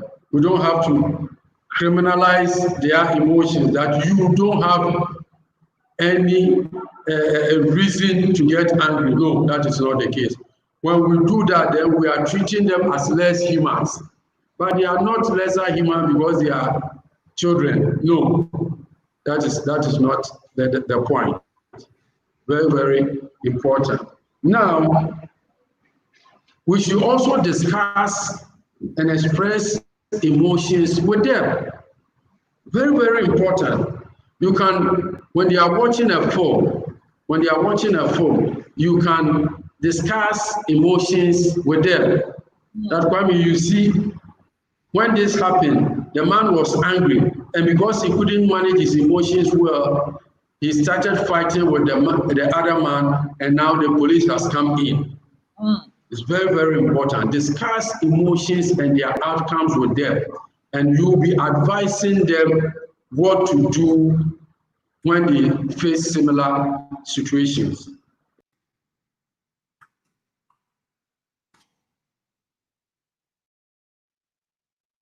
Okay, guys, you know how it goes. So anyway, Kwesi has disappeared again. He'll be back.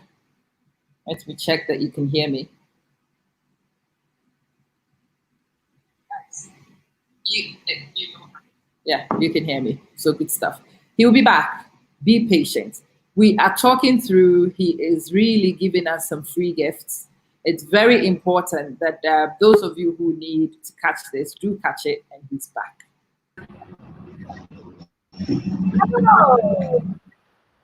Wow. Good. We are resilient, you see. We sure are. We sure are. It's one of the areas we look in the later days. Very important. How do we build resilience in children? Very, very important. This is why we are having the program, right? If you weren't resilient, joining, you'd have given up by now. If I panic, everything will disappear, we will not have a show. The next one, I'm making it work, no matter what. Good. So much Good. So these are very important emotional skills that we need to let the children acquire, because if we let them know that Berman soon, right? Somebody put that example there, but it gets to a time Berman must soon. Yes. Right? Yes. It gets to a time that Berman must soon. So that idea of Manson is not totally true. Nope. You getting my point? Yes. What is important is that you don't have to cry over something and then it ends you up in a negative way. But for the cry, sometimes there's the need for you to cry. Yes. You getting my point? Yeah. If you lose your mom and you don't cry, when would you cry again? That means you have no more cry in the world again to cry. Yes, so we lose things that make us cry, but we don't cry and become drunkards. We don't cry and take to the street. We cry as a way to relieve ourselves of that particular loss and pain. Then we bounce back as humans. So this brings us to the point that emotions in itself are not bad, but behaviors after the emotions could be bad or unhelpful. Very important. You don't just get up to be angry. You don't just get up to be frustrated. So being frustrated is not bad, but don't get frustrated and get drunkard to the point that you develop a disease out of that. That is it. It's very, very important. So let's also practice brain rewiring with the children. One of the emotional skills that we need to give to children or help them to build is what we call brain rewiring. Which one is that? Rewiring. Which one is rewiring? How do you rewire brain? Yes, this is the conscious. Yes, this is the conscious effort to replace irrational thought with rational thinking.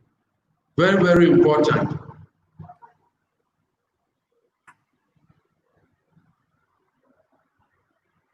This is the ability to replace irrational thought with rational thought.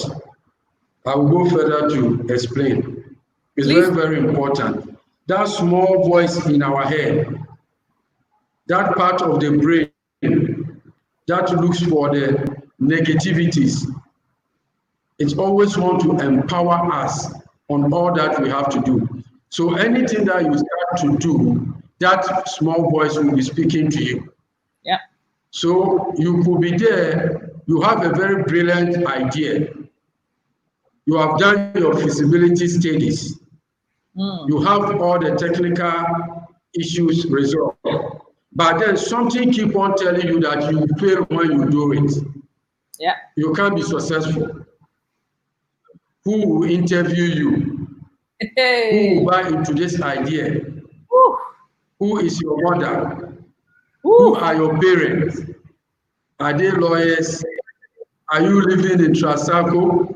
Are you living at, how do you call it, East Legon? Yeah. Was your father a lawyer? So all these things come into your head to battle you for things that are really not important to your success at that point in time. So what you have to do is to consciously delete those negativity in your head by telling yourself, I've done this, I was successful, I did it, I had a challenge, but I still broke through. I'm sure I can do it now. I'm sure I'll be successful at this one too. And it has its basis in the Bible. Okay. The rewiring has its basis in the Bible. The Bible says, let the weak say, I am strong. Okay. Let the poor say, I am rich. Yeah. Why would the poor all of a sudden say, I am rich? Right? When you do that, you build the positive synapses in the brain. And the right chemicals will be released for you to move into action. Yeah. Very, very, very important. Absolutely. Right? Positive chemicals like the dopamine will be released for you to feel happy, excited, that confidence about yourself, then you move into action. So you need to practice brain rewiring with the children. Kwame, I know the results was not the best, Yes, I know the results was not the best, but let me tell you something. I have confidence in you. I trust you. I know next semester you will do well. So that Kwame will now remove that negativity in the head and believe that I can do better. Very, very important. We need to practice brain rewiring with them. We also need to practice gratitude, being content with whatever we have. Is one of the ways to build an emotionally intelligent child. Any child that sees what he or she possesses, the status of the parents, where they are living, the school he is attending, if any child sees that one as inadequate, it has a serious implications on the child's ability to withstand the test of time. So what we have to do is to ensure that children are content with whatever we have as parents. Very, very important. Being good in school has nothing to do with your father living in the posh mansion. It has nothing to do with that at all. So far as you are in the school, subjected or you are given the same level ground with other children, you have no complaint to say that you are living in a slum area and somebody is living in Trasaco in Ghana, so the person should perform better than you. There's no linkage like that. It can only have negative effect on the child when the child sees that as a limitation. So what we have to teach children is to be grateful for whatever they have. Very, very important. Remember when God met Moses in the wilderness, he asked him, how do I get back to Pharaoh? That is where I was living, in the palace. The security men are there. And God asked him, what is in your hand? And Moses said, it's a stick. But God proved to him that it's not a stick. This is what you are going to use to liberate my people from the bondage. So whatever we have as parents, whatever we have as children must be appreciated. And that will form the basis for our children's strength in the future. Very, very important. We need to be content. How do we teach children to become content with what they have?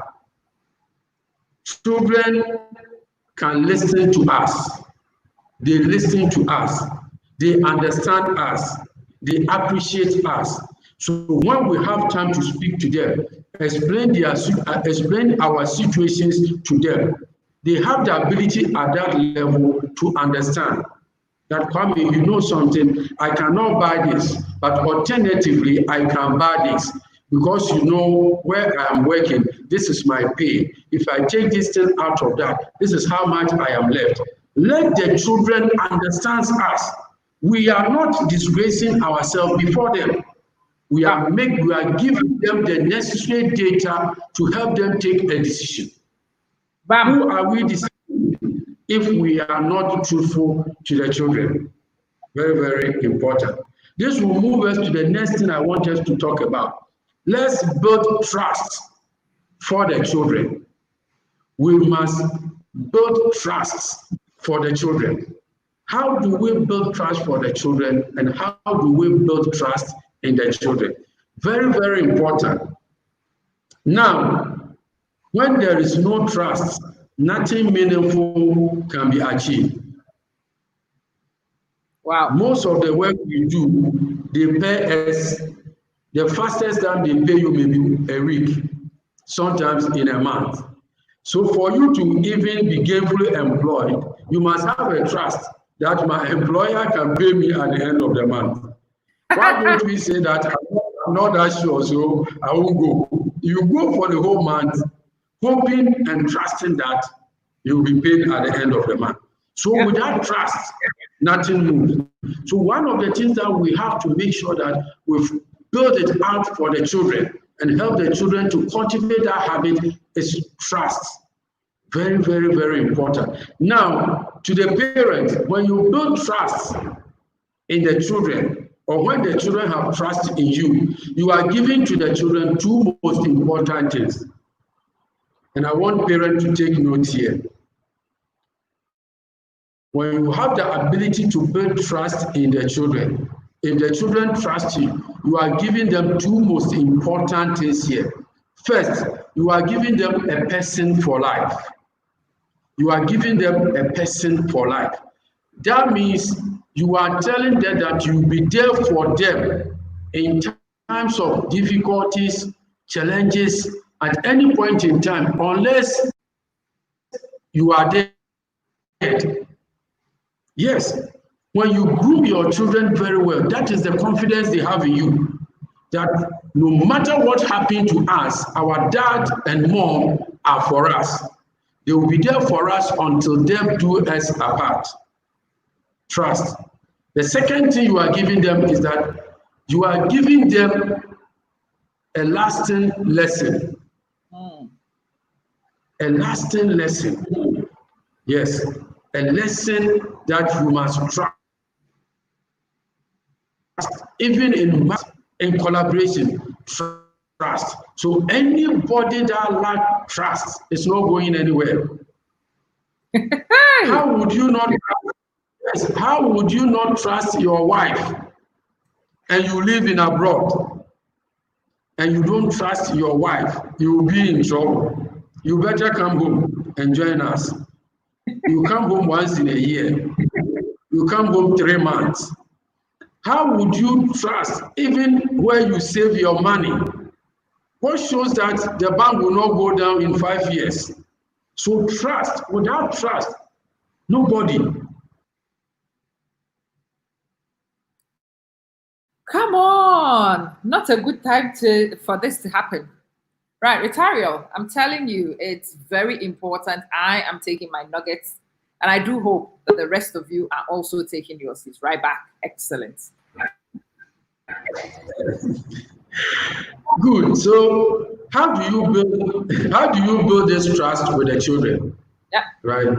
When you promise them, the parents should listen. When you promise them and something happened that you can't fulfill, immediately explain to them why you think you will not be able to do that. Very, very important. Kwame, I will buy you the laptop at the end of the month. Close to the end of the month, the grandma was taken sick, and you need to spend some money there. Quickly go back to Kwame and explain immediately that Kwame, because of this and that, I may not be able to do that. Explain yourself every day. Every step of the way, explain yourself. Every step of the way, explain yourself. If you are even going to punish them, explain to them the reason why you are punishing them. Although you may think that they know that they've done something wrong, still explain to them that because of A, B, C, D, I want to punish you. I want you to do this because of what you did.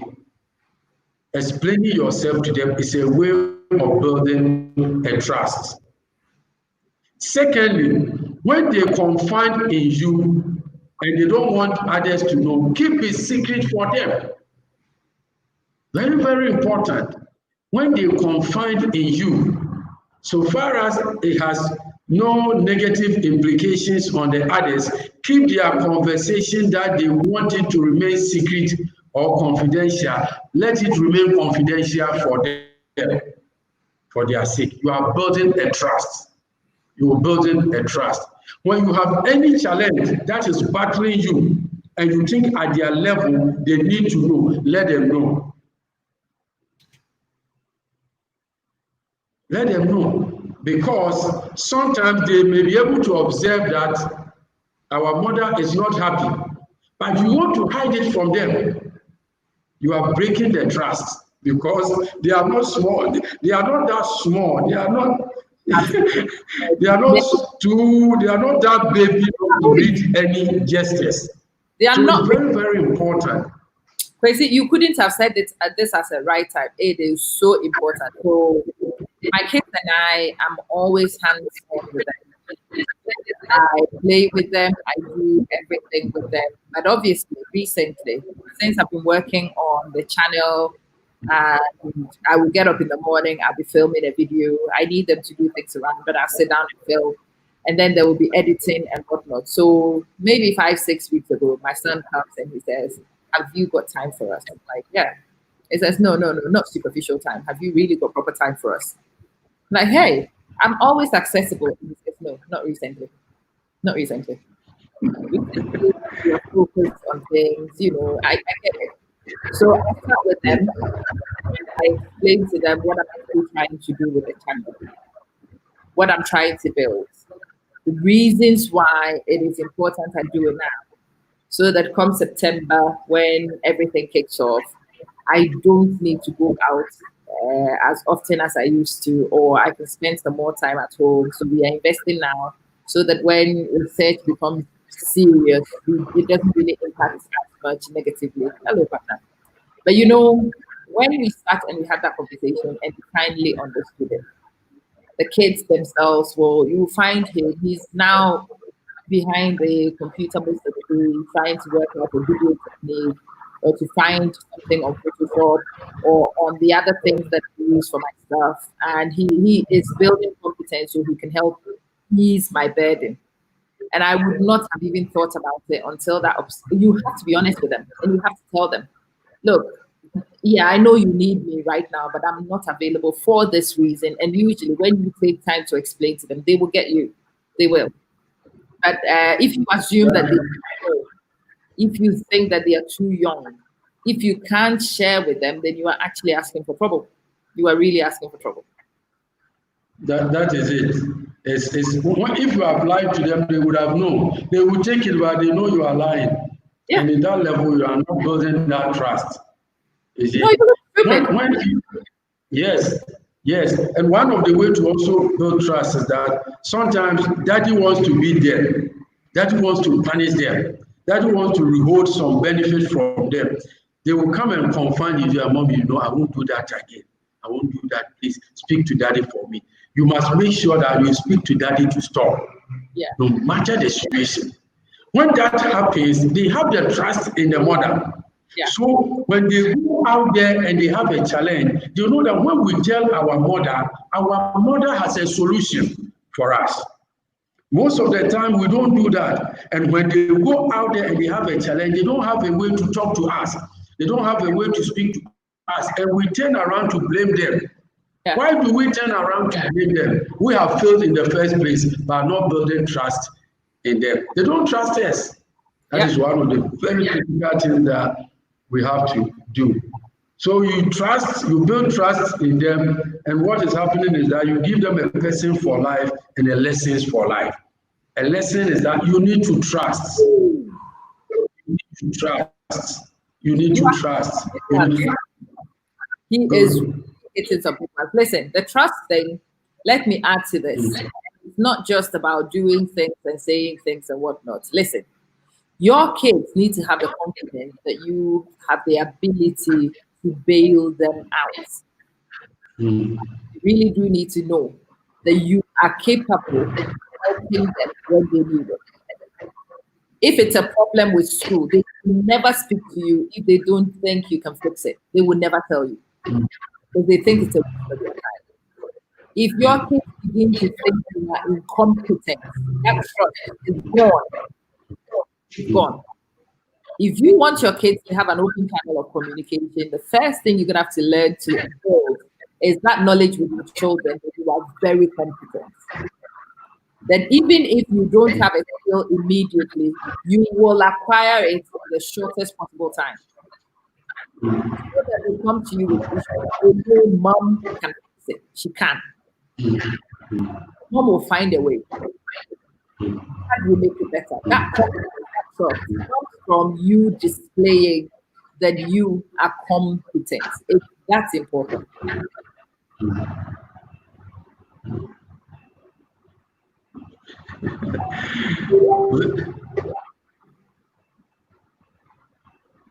Very good exposition from you. Now, there's one thing I also want us to take note of that, and I want the parent to pay attention to this particular one. Modeling. We we need to model what we want to see in the children. We need to model what we want to see in the children. If you want the children to be respectful, respect them. Treat them with respect. If you want the children to show kindness, treat them with kindness. Show them compassion. Show their mother respect. Show their mother compassion. There is no any other power to educate children than from them learning from you. When they learn from you, they have no headache. They have no challenge in that. This is not theory. This is not asking them to read books. This is not inspiration. This is not motivation, it's an inspiration. They see you do it and it is easy for them. The bottom line is that emotions are contagious. Emotions are like germs, they are like viruses. They will infect anybody that comes close to you. It is very easy for you to transfer emotions to others. Very simple. So the power to build emotional intelligent children is for you to model the right competencies for life. This is very, very important. You want your child to be respectful. Don't go to bed and eat sandwich and expect that they will be respectful automatically. No, they are open to a lot of things. Which one do they choose? They choose what they see their parents doing. They choose what they see their father doing. And it's a way of even building the very first block for children, confidence. One of the ways to build the very first block for emotional intelligent children, which is building their confidence, is for the mother or the parent or the guidance or the teacher to what? To model what they want to see in the children. If you are timid, I'm afraid your child is coming as the most timid, if there's that word. If you are somebody who doesn't take initiative, be ready. If you are not lucky, your child will not be taking any initiative. Well, first and foremost, they learn from you. Model the right competencies for them. That is why when you are angry with the dad or the mom, don't display that unhelpful emotions before them. When you are fighting and insulting your wife and they are coming, swallow that insult and wait for when they are not there.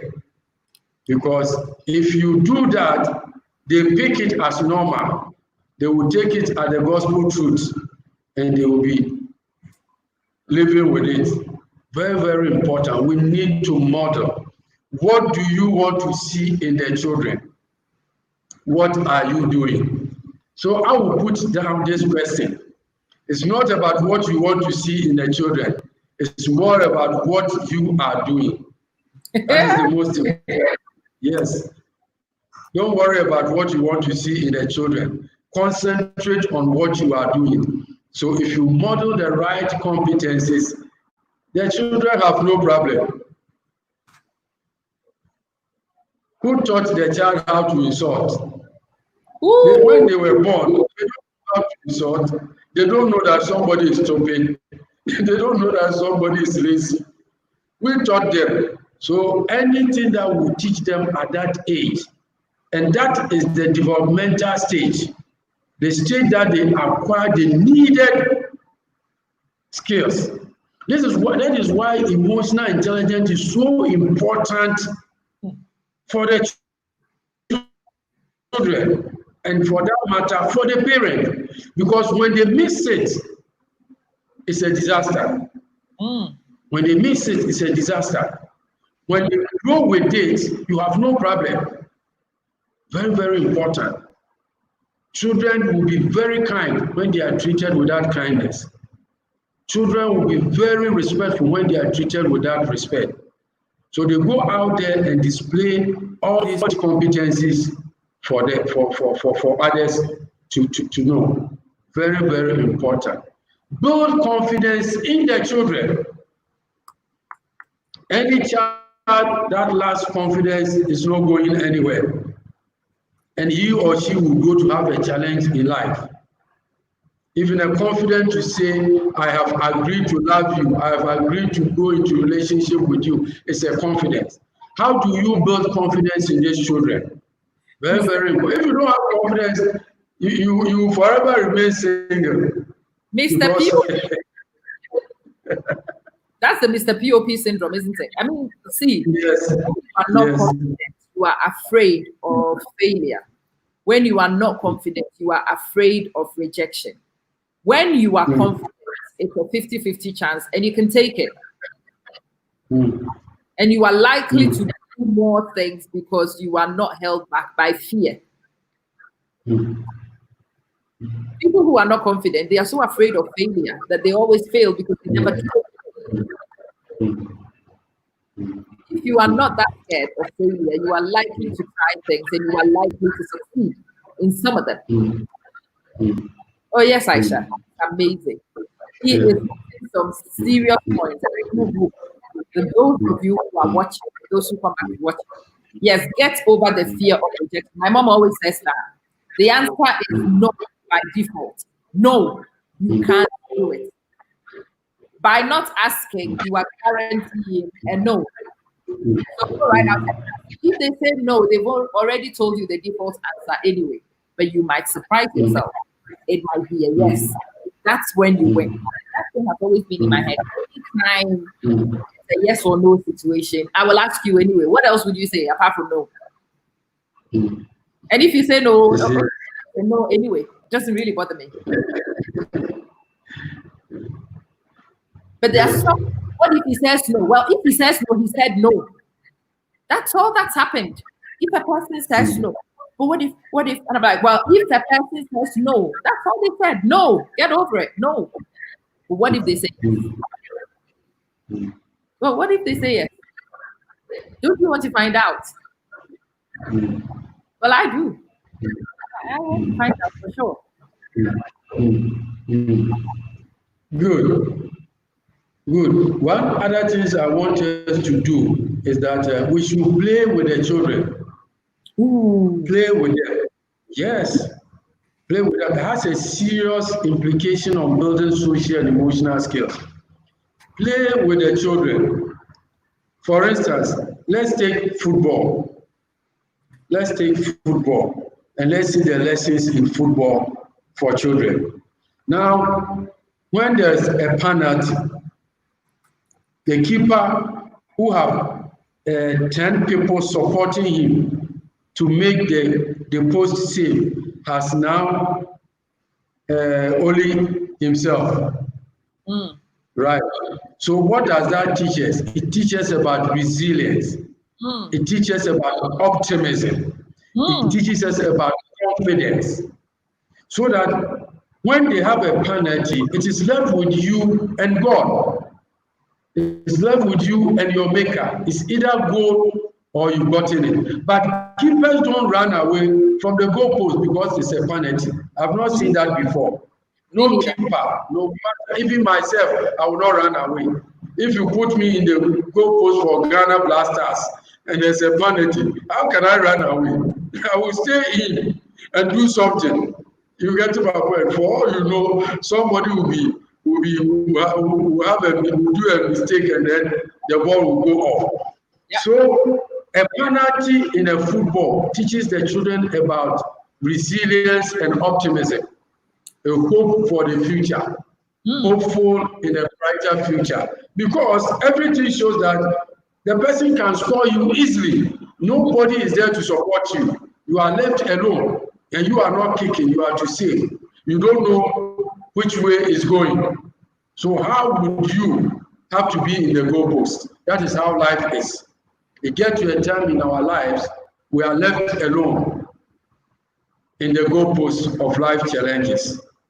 Do we kill ourselves or do we try and see if we can get the hold of the ball? Very, very important. What does offside tells us? When there's an offside, it tells you that cheating is not good. You don't need to cheat to be on top. You don't need to cheat in a relationship. You don't need to cheat when you are in a team. Very, very important. When we have that kind of dead ball, right? That kind of dead ball, and they call one player from here, one player from here. You see the referee holding the ball. The referee is teaching about calmness. We need to remain calm. I want calm to return to the pitch. If he doesn't see that that calm is achieved and somebody plays it, there will be another foul. So playing with the children in all these games, every game has its own way of building a particular social and emotional skills in children. So building an emotionally intelligent children should not be devoid of play. Very, very important. What kind of game are you enjoying with the children? If you move into cricket, you see a whole lot of lessons in cricket. If you move into boxing, you see a whole lot of lessons in boxing. All these things are a way to ensure that a particular skills are built in the children. Now, when you also play with children, what you are doing is that you are creating that kind of freedom that they will be able to come to you at any point in time. There's no bridge. There's no bridge between you and them. And that is very, very important for our old age. When we have grown and our children don't call us, our children don't relate to us, then we tend to blame them. But in their infancy, that kind of play was not there. So you did not build that bridge. You created the bridge yourself. You never smile with them. When you come from work, you never discuss anything with them. After work, discuss with them what you think they need to know. For instance, your birthday, your boss took you out to a very nice restaurant. What prevents you to share this with them when you come home? But when you come home, you remove your shirt, you remove your this thing straight into the bath, you have your dinner or whatever, that is the end of it. There's nothing like communicating with them when you came home. So when they also grow old, what they cherish is that our mother, our father give us money, and that was the end. So let us also send him money. Let us also buy what he needs for him. But if they do all these things and they are not able to connect to you on emotional level, there is a serious gap. Very, very important. So a parent should not think that I am providing, but leaving the gap of emotional connectivity, you are creating a gap for yourself, and you live to reap what you sow. So speak to them, get interest in their friends, love what they love, appreciate what they appreciate, welcome what they believe in, drive them towards their goal. When you do that, they will also grow to believe what you believe in. They will grow to understand you because you have understood them when they were young. So when you also grow and you are complaining that they don't call me, I don't hear from them, they think that we send him money, we send some money. What is this old man talking about? Yes, that is what you did when they were kids. You did not build that kind of relationship with them. After everything, connect to them on their emotional level. You have gone there. And because you've gone there, you will all go there. You have gone there. So it's Father's Day. And my friends are in my ears.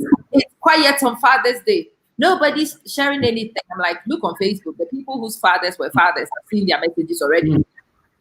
A lot of you are not fathers, you are tyrants in the home. And that's what when Dada comes, everybody runs helter-skelter. That person is a tyrant. Who wants to spend time with a tyrant?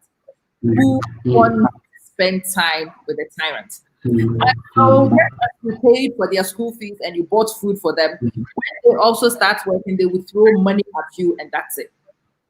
There are some homes that when the kids arrive, the mother has to say, Papa with them, that greeting is alien even to the kids, just the greeting. It is awkward. Once you greet him, that's it. There's nothing to say. So the kids don't want to come. They will send you a text message, because at least that one is one sentence. But if they come to sit with you, they will have to chat. There is nothing to say to you. They don't know what you like. They don't know what you believe. They don't know where you stand. You are a stranger in your home. So yes, it is Kwesi's fault. I'm going there, so I'm also going there. Richie, I am going there for sure. A lot of you, when you raise your kids, you don't know that you are also preparing for how the kids will treat you in your old age. Ignore them today and they will ignore you right back. Withhold your resources from them, they will pay you back in your own coin. Have affection for them and they will have some for you. And if you've not built affection by the time the kids are 16, 18, it is too late for you. It is harsh. You will have to go back and try to reconstruct and try to manage. But if the kids leave home and you don't have a relationship with them, a rock solid relationship with them, there is nothing left. The only thing you will get from them is charity. That's it. So it's Kwesi who went there, not me, but I had to go in there too.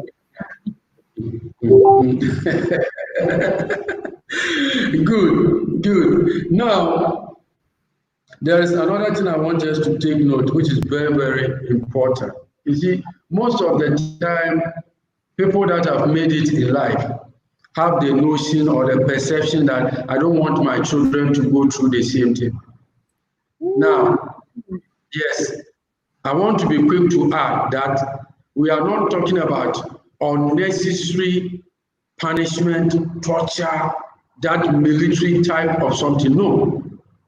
But then allow your children to go through the normal human challenges. Very, very important. There are challenges in life, no matter who you are, you go through it. So allow children to experience those ones as a human being. I don't think there's anybody who is so wealthy in this world, right? I know Dubai, you have a lot of money there. Your kids, they have a lot of money. They sit on gold and all those things. I don't think any of their child or any of their sons at the age of 15 or 20 will still need to be bathed. No. Yes, that means that you must teach the child how to bath.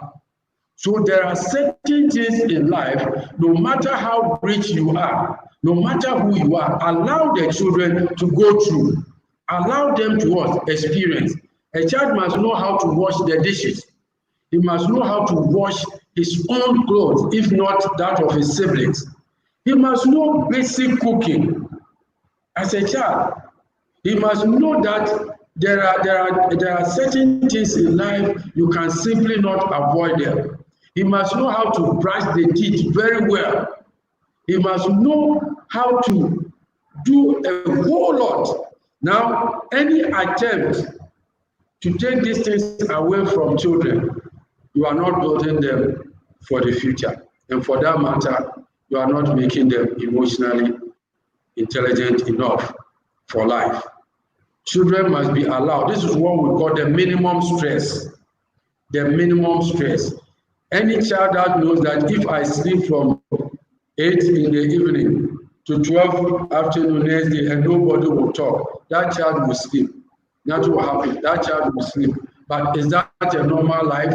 Can you go to work always at 12 if you are not doing your own job or you are not your own CEO?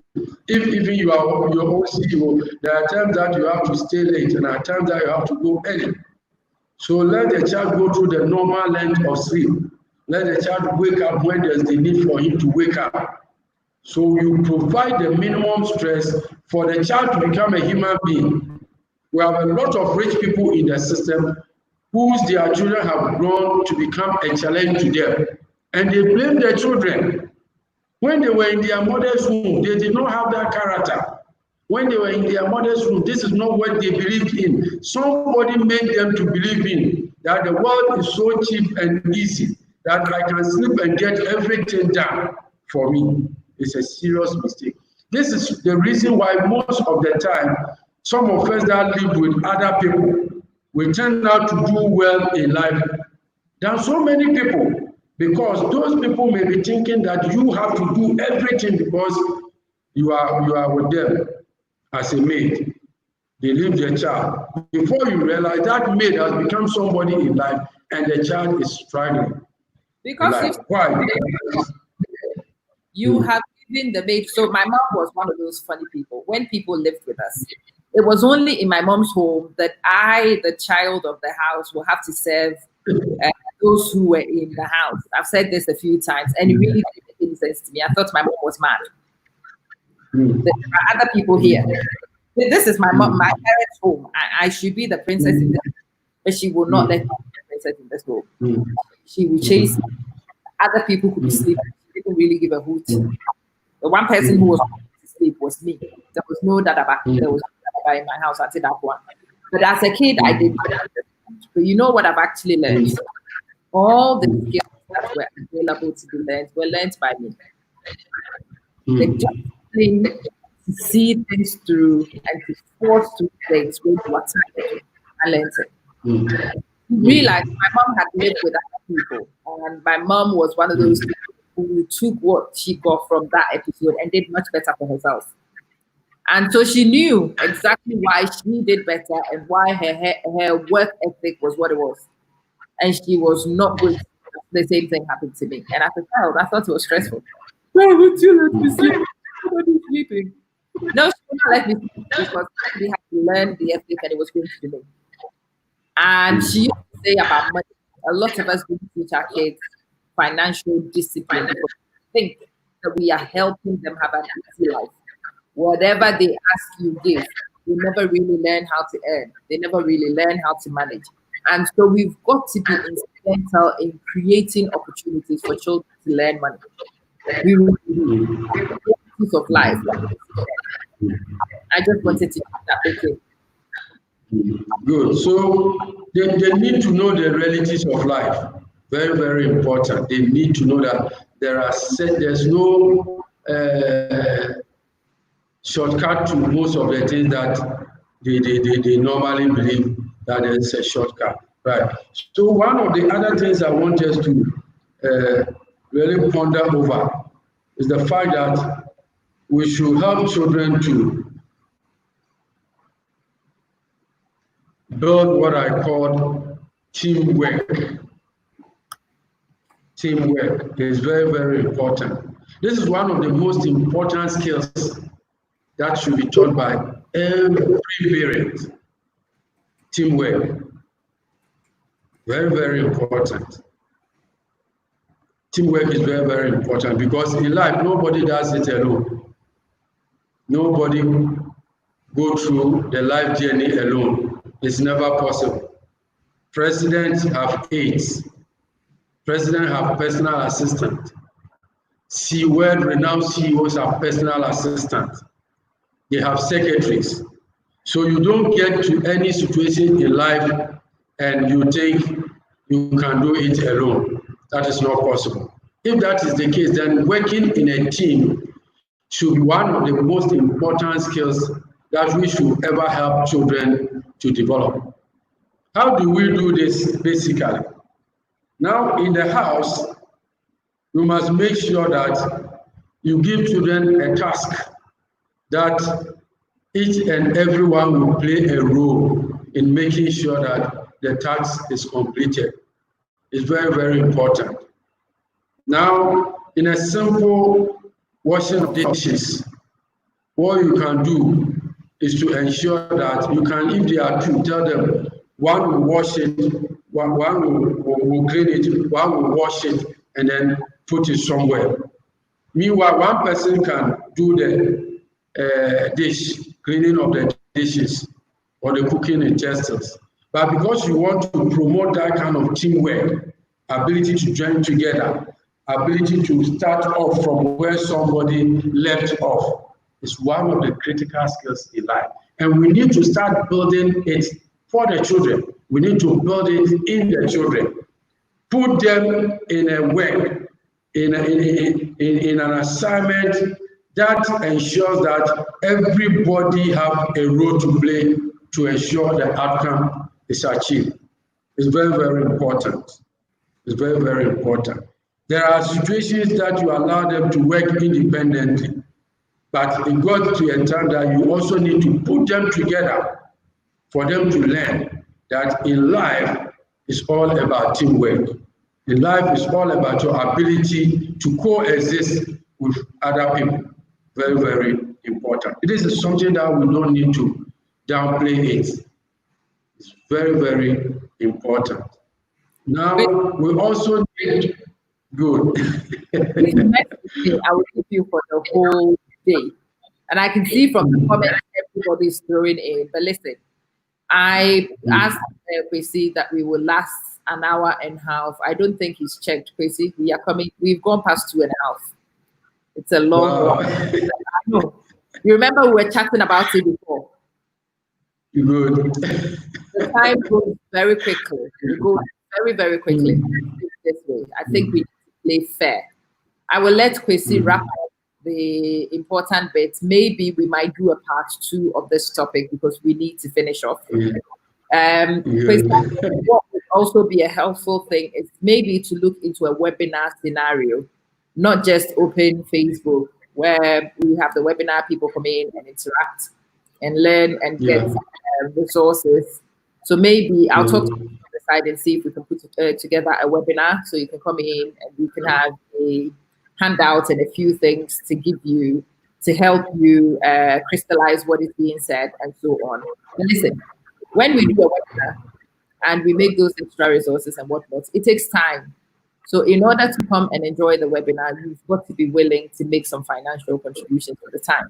Okay? The Facebook one, we've just given almost 3 hours of solid, rock solid time for those who want to participate in that. But yeah, let me know if you might be interested in the webinar.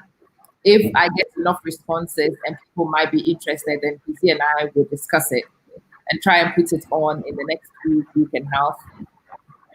Yeah, he will come, Rosario, don't worry. I'm trying to get him to come regularly, but we will not be able to cover in depth on the Facebook Live. These are teasers. When the teaser works for you, you want more detail, you have to be willing to invest to be able to access the extra information. So I can ask Kwesi to sit down and make me a handout. It will take him 3 hours to make one. So you have to be willing. It doesn't feel like 2 hours. We are heading towards 3 hours. It's 2 hours 37. So we've gone past 2.5. You just started. You want the dessert. You don't have to wait for the dessert. So let me know if you might be interested in the webinar. If I get 10, 15 people interested in it, we will organize it. And then it will be worth sitting down to create the handouts, which will be given to you in the webinar, which you can utilize as your little manual. Help yourself and help your children. Started off work. Go all right. Whenever you have time, come back and rewatch the rest of it. That's no problem. But let me know if you might be interested. Then we will put it on. Okay, so let's wrap this up for today. And maybe next week we will go to a different topic. We will do the part 2 of this one. Good. Thank you very much. Briefly, one or two things I'll add, then we'll call it off today. And I think your suggestion of webinar is not that bad. I'm always ready to, move into an area like this.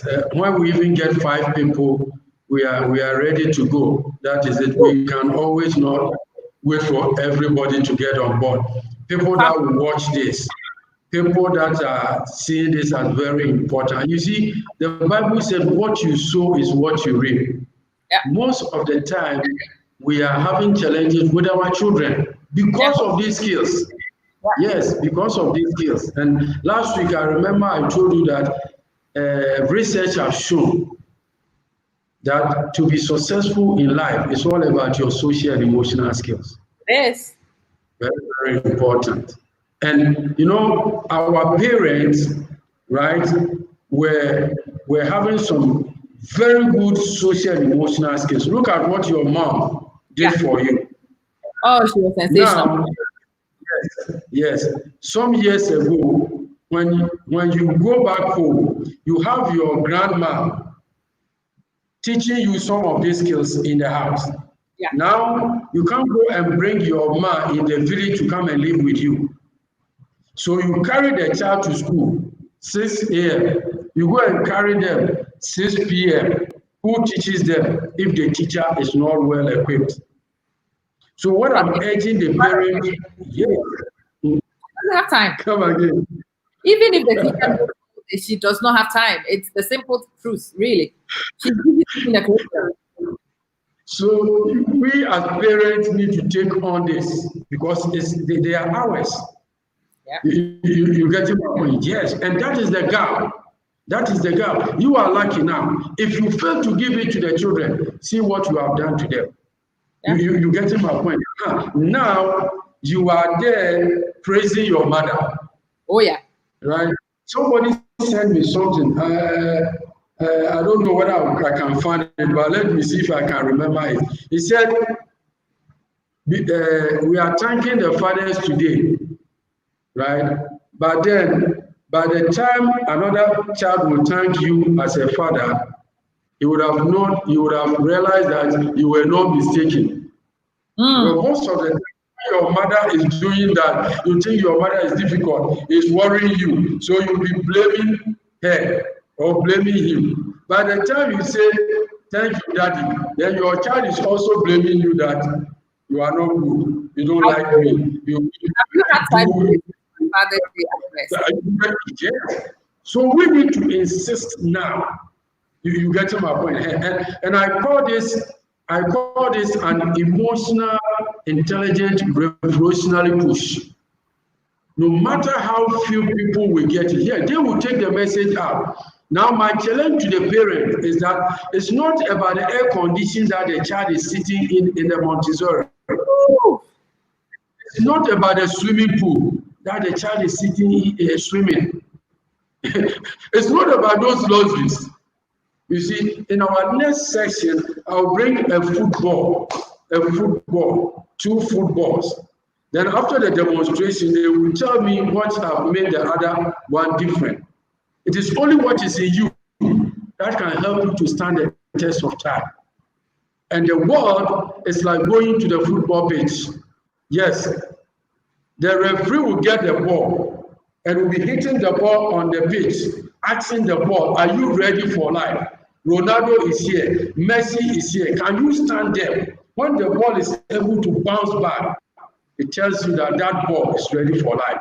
It is what is within the children that will allow them to stand the test of time. So what are you putting into the children is the most important. Now, the last thing I will leave with the parent is that we should label rightly. We should label rightly. When you dislabel, you disenable. So we should label rightly. We should label rightly. If even a child is stupid, don't speak into the ear that you are stupid. Do whatever you do to correct that stupidity. Don't say into the ear that you are stupid, you are too dumb, you are not brilliant like your brother, you are not doing well like your sister. Don't say those words. Don't dislabel to disenable the children. Wrong label will bring out wrong children. It's never good for them to hear that. You may know that what he's doing is stupidity. Don't say into the ear. If there's a way to correct that, you do that. Very, very important. Mislabeling is disenabling. I think we can end here and probably do the part 2. It's unfortunate there have been some breaks, but we'll work on. No, Kwesi, is part of what we are doing. We need people to be resilient. That's life. Yeah. There is no sugarcoating for anybody. In this life, things happen. And my friend was chatting to me. My friend said, end the program. When everything is fine, you come back on. And I'm like, why am I ending the program? Yeah, you know, what would you say to the people? And I can chat to them. These are my audience. I talk to them all the time. So whether Kwesi, I will engage them when it comes. And so we continued for a bit, and then she texted me, "Oh my God, you are good. It's almost like you know what you're doing." Like, because I do know what I'm doing. Oh wow, if it was me, I would end it immediately. I would be panicking. I don't know what to say. Yeah, but that's life. That is life. It is not. So yeah, they got experience in the end. Those who were resilient enough and waited are the ones who should benefit in my book. That's the way I feel. Those who couldn't wait for technical hitches, they should not enjoy it, and they were off. That's simple. Guys, help me thanking Christy. Maybe and let me before you thank me, you see, I'm trying to pick up something from our celebrities, our artists that we call ourselves learned are not doing it. Nobody wants to promote the learning. Yeah. Nobody wants to promote the good news. But when I was given the opportunity to speak to you, I was so happy. You get to my point? Yes. I was so happy because I look at the situation. How do we promote ourselves? Yeah. We have professors emeritus. People want their knowledge. People appreciate that they know that what they are doing is good, but nobody is prepared. But you see these celebrities, you see Abebu Santana promoting, you see Nanama McBrown, a whole show promoting. These people are promoting themselves. What are we doing to ourselves? What are we doing to ourselves? A whole lot of knowledge, a whole lot of positivity, a whole lot of good things are hidden, and we turn around to complain that the children are going after things that are not needful. Who is providing the next alternative? Nobody is providing the best alternative. So there's nothing for us. So I will encourage your members, even if it's 5, 10 people, let's make sure these are the parents that will take the news away. They will go to their schools. It's high time they go to schools and challenge them for the fact that social emotional learning should be made part of education. Very, very, very important. You see, simple sitting arrangement in this part of our world is fighting against a very important social and emotional skills, and that is empathy. When you come to most of our classrooms in government schools here, you sit here, somebody sits at your back, another person is at your back. Whatever emotions you are experiencing, the person does not see. So we carry the same mentality into leadership. We carry the same mentality into parliament. So you let people into parliament, they don't look at their back. Go to the better Montessori schools, they don't sit like that. People should just... Yes, people should Google about sitting arrangement, tackling social emotional skills. On the internet, they will find an article that I published in the year 2020. Is it when Akosua Darkoa came into power? That was 2017, beginning of 2017. Yes, when Akosua Darkoa came into power, when was that? 2016. Yes, in 2017. Yes, in 2017, I made a publication on the fact that simple sitting arrangement is fighting against the needed social and emotional skills. Experience in Kasua on a round table. What happens is that I started asking the children their name. The first person mentioned his name. The second one mentioned. The third one was not speaking. So the fourth one came in and mentioned the third person's name. And I asked the headmistress, what is this children teaching us? He was looking at my face. I said, they are teaching us collaboration, empathy, supportiveness. Very, very important. He knows that that child has a name. But since he is not ready to mention for one reason or the other, he wants to come in and support the person. Do you think that if they have sat behind each other, would that child mention that person's name? No, that wouldn't have been possible. So a common sitting arrangement has the ability to help us develop some of these skills that we want the children to develop. Ability to connect and read people's emotions is very, very critical in this life. So I think we'll end here, and we'll do the part 2 of this. The only thing left to say to you is thank you. Happy Father's Day to you. It is such an important gift. Father's Day. I hope the men were listening. I hope that as the women were listening and writing, the men were also listening, writing, making sure that you also picked up some of these nuggets and you are off to apply these nuggets to your life to improve things for you and for your kids. Kwesi, you've really blessed me this day. You validated everything in my head. There are certain things that you've challenged that I've got to do and improve. And I hope those of you who've watched have done the same thing. I will stay on for a little bit. Feel free to let me know here if you might be interested in a webinar. Feel free to come to my inbox and let me know about that one as well. I was thinking maybe 10 might be a number he will consider. Kwesi says he will even look at it if it's 5 people, even 5 people he'll be willing to work with. Missy, he was amazing, wasn't he? The ability to connect and read people's emotions is amazing. For those of you who want to learn, he referenced the guy, and I have put his book on display again. This is the Amazon link to his book. It is the book called Unmasking the Face. I have only come across this one a couple of times, I think, in some training sessions where they've pulled bits from it. But yes,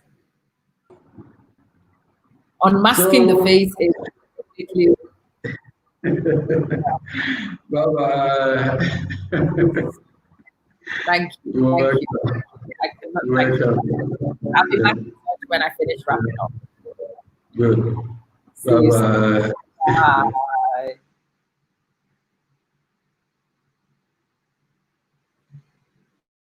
Wow. Right. Go check it out. The few pages I've interacted with from this book, powerful. Powerful. If you are interested in learning, if you want to understand people, when we recommend some of these texts, go check them out. Unmasking the Face. This is not for children. This is for you. When you read books like that, when you access information like that, you understand what's going on around you in a whole different way. And everything is funny to you. So most of the time, when I'm in scenarios, I have this look on my face and I'm always smiling. And people are like, what is Amma doing? Especially when I'm in group scenarios. When we are in groups, you find me do that. When people are behaving in particular ways, you will find me do that. And I'm watching people because I read people's faces. I don't just listen to what they say. I read your face. I read your body language. I check your eyes. And what comes out of your eyes makes more sense to me than what comes out of your mouth. Because I am one whose face is trained. I'm a teacher. My face is trained. There are times when I intentionally throw a tantrum and I'm laughing behind the mask. It's funny because I need to throw a tantrum to get the kids in order. And I do that. I am an actress. I am an actress. And a lot of people who have learned to mask the face all know these things. It's unfortunately those who have not witnessed masking, those who are themselves not trained to control their own features, who don't understand these things, and you throw people cheap signals that people use to read you and manipulate you, and you don't read their signals, and it makes life difficult for you. If you really want life to happen and you want it to be seamless and you want it to be effortless, even when you are angry, you learn to do this, and people don't quite understand what's going on. Yes, it's just that gleam in your eye which communicates to those who get it what the differences are. Anyway, Unmasking the Face, that's the book. Body language. But this is not just baby body language. This is in-depth body language. Yeah, the person, one of the authors is the key figures behind the lie detector test. So it's serious stuff. Go check it out. It's called Unmasking the Face. If you're into that kind of reading, you will definitely enjoy it. Please understand it's not fiction. This is not cantata. This is not fiction. This is not entertainment. This is for learning to inform future actions. That's all we're doing. We are learning to inform future actions. That's it. Anyway, let me leave that particular one there. I will recommend other books as we go along. But today, I want to just leave it with Unmasking the Face. I think those of you who go to get it and read it We will discuss it in my book club and do a reading one of these days soon. But I will leave it here. I hope you've been blessed. I hope the program was not too heavy for you on Father's Day. And happy Father's Day to all the men and women who fulfill that important role. Biology has nothing to do with it. It's your commitment and your decisions which make it deserving of you to receive this accolade this day. May God bless you. May He strengthen you. May He keep you so you can be witnesses to the fruits of your labor and be participants in their enjoyment. May God bless us all. And for those who are still here, my program is currently sponsored, and my program is sponsored by the book Reflections for a Thirsty Soul. It's written by Auntie Darkoa. A lot of you would have seen Auntie on some of my panel discussions and on the program. She's a regular viewer. It's a book she wrote when she turned 60, in the build up to 60. So it's a book which is utilizing a person's lifetime learning. It's definitely one for you to read, especially if you're looking for motivation, if you're looking for inspiration, if you are in that period in your life when you need validity. Go check it out. And today's guest was James Kwesi Addison, and we discussed raising emotionally intelligent children. We are always pushing boundaries. We are always looking to get better. And one of the key things, one of the most important things on this journey to make things better is learning our emotions and how to manage them. Those of you who appreciate my content and you come to watch the video and you see the time it takes to put it together, well, it's taken 3 hours to actually run the show. But the conversations with Kwesi, conversations with the production people, a lot of those things have to go off my plate. A lot of those things will have to be put in. I need an admin assistant, and I cannot pay an admin assistant just from my salary because my salary is inadequate just for me. And so I've decided to go down the crowdfunding route in order to be able to improve some of those systems and to get the equipment, machinery, and things needed to run a better show. So I have started crowdfunding. The website address is right there on the screen, patreon.com/amamanson, patreon.com/amamanson. And you can select from 3 levels: bronze, silver, gold. Bronze is £5 a month. You can cancel anytime and you can reinstate anytime. Silver is £10 a month. You can again cancel and reinstate anytime. Gold is £25 a month. The regularity of the monthly payments really is the decider. And that's why you find a lot of these charities and organizations like the monthly income, because they like to see things trickle in so they can plan and budget what to do with that information in hand. So please, if you can, go to Patreon, go and be one of my champions, select one of those. And if you want to make a one-off payment, you can click on the custom payment and you can select whatever you want to send. You prefer PayPal, get in touch with me. I will give you my PayPal account and you can send me what you can, what you are willing to contribute, so we can continue to do more of this, so we can all develop together. It's important that we grow. And I am committed to helping the community do so with a little bit of my connections, my support, and the little bit I've picked up alongside as I've gone through life's journey. Anyway, thank you. If you can help me, if you can champion it, it would be great. If not, and you know people who might be able and might be willing to support me, do send the link to them, patreon.com/amamanson, and ask them to champion and to support me right there. I will be back in touch, not tonight. I'm off to celebrate Father's Day, so no Wobadana tonight. We will be back on tomorrow night to continue and to unpick Father's Day and see what happened. See you soon. Good night.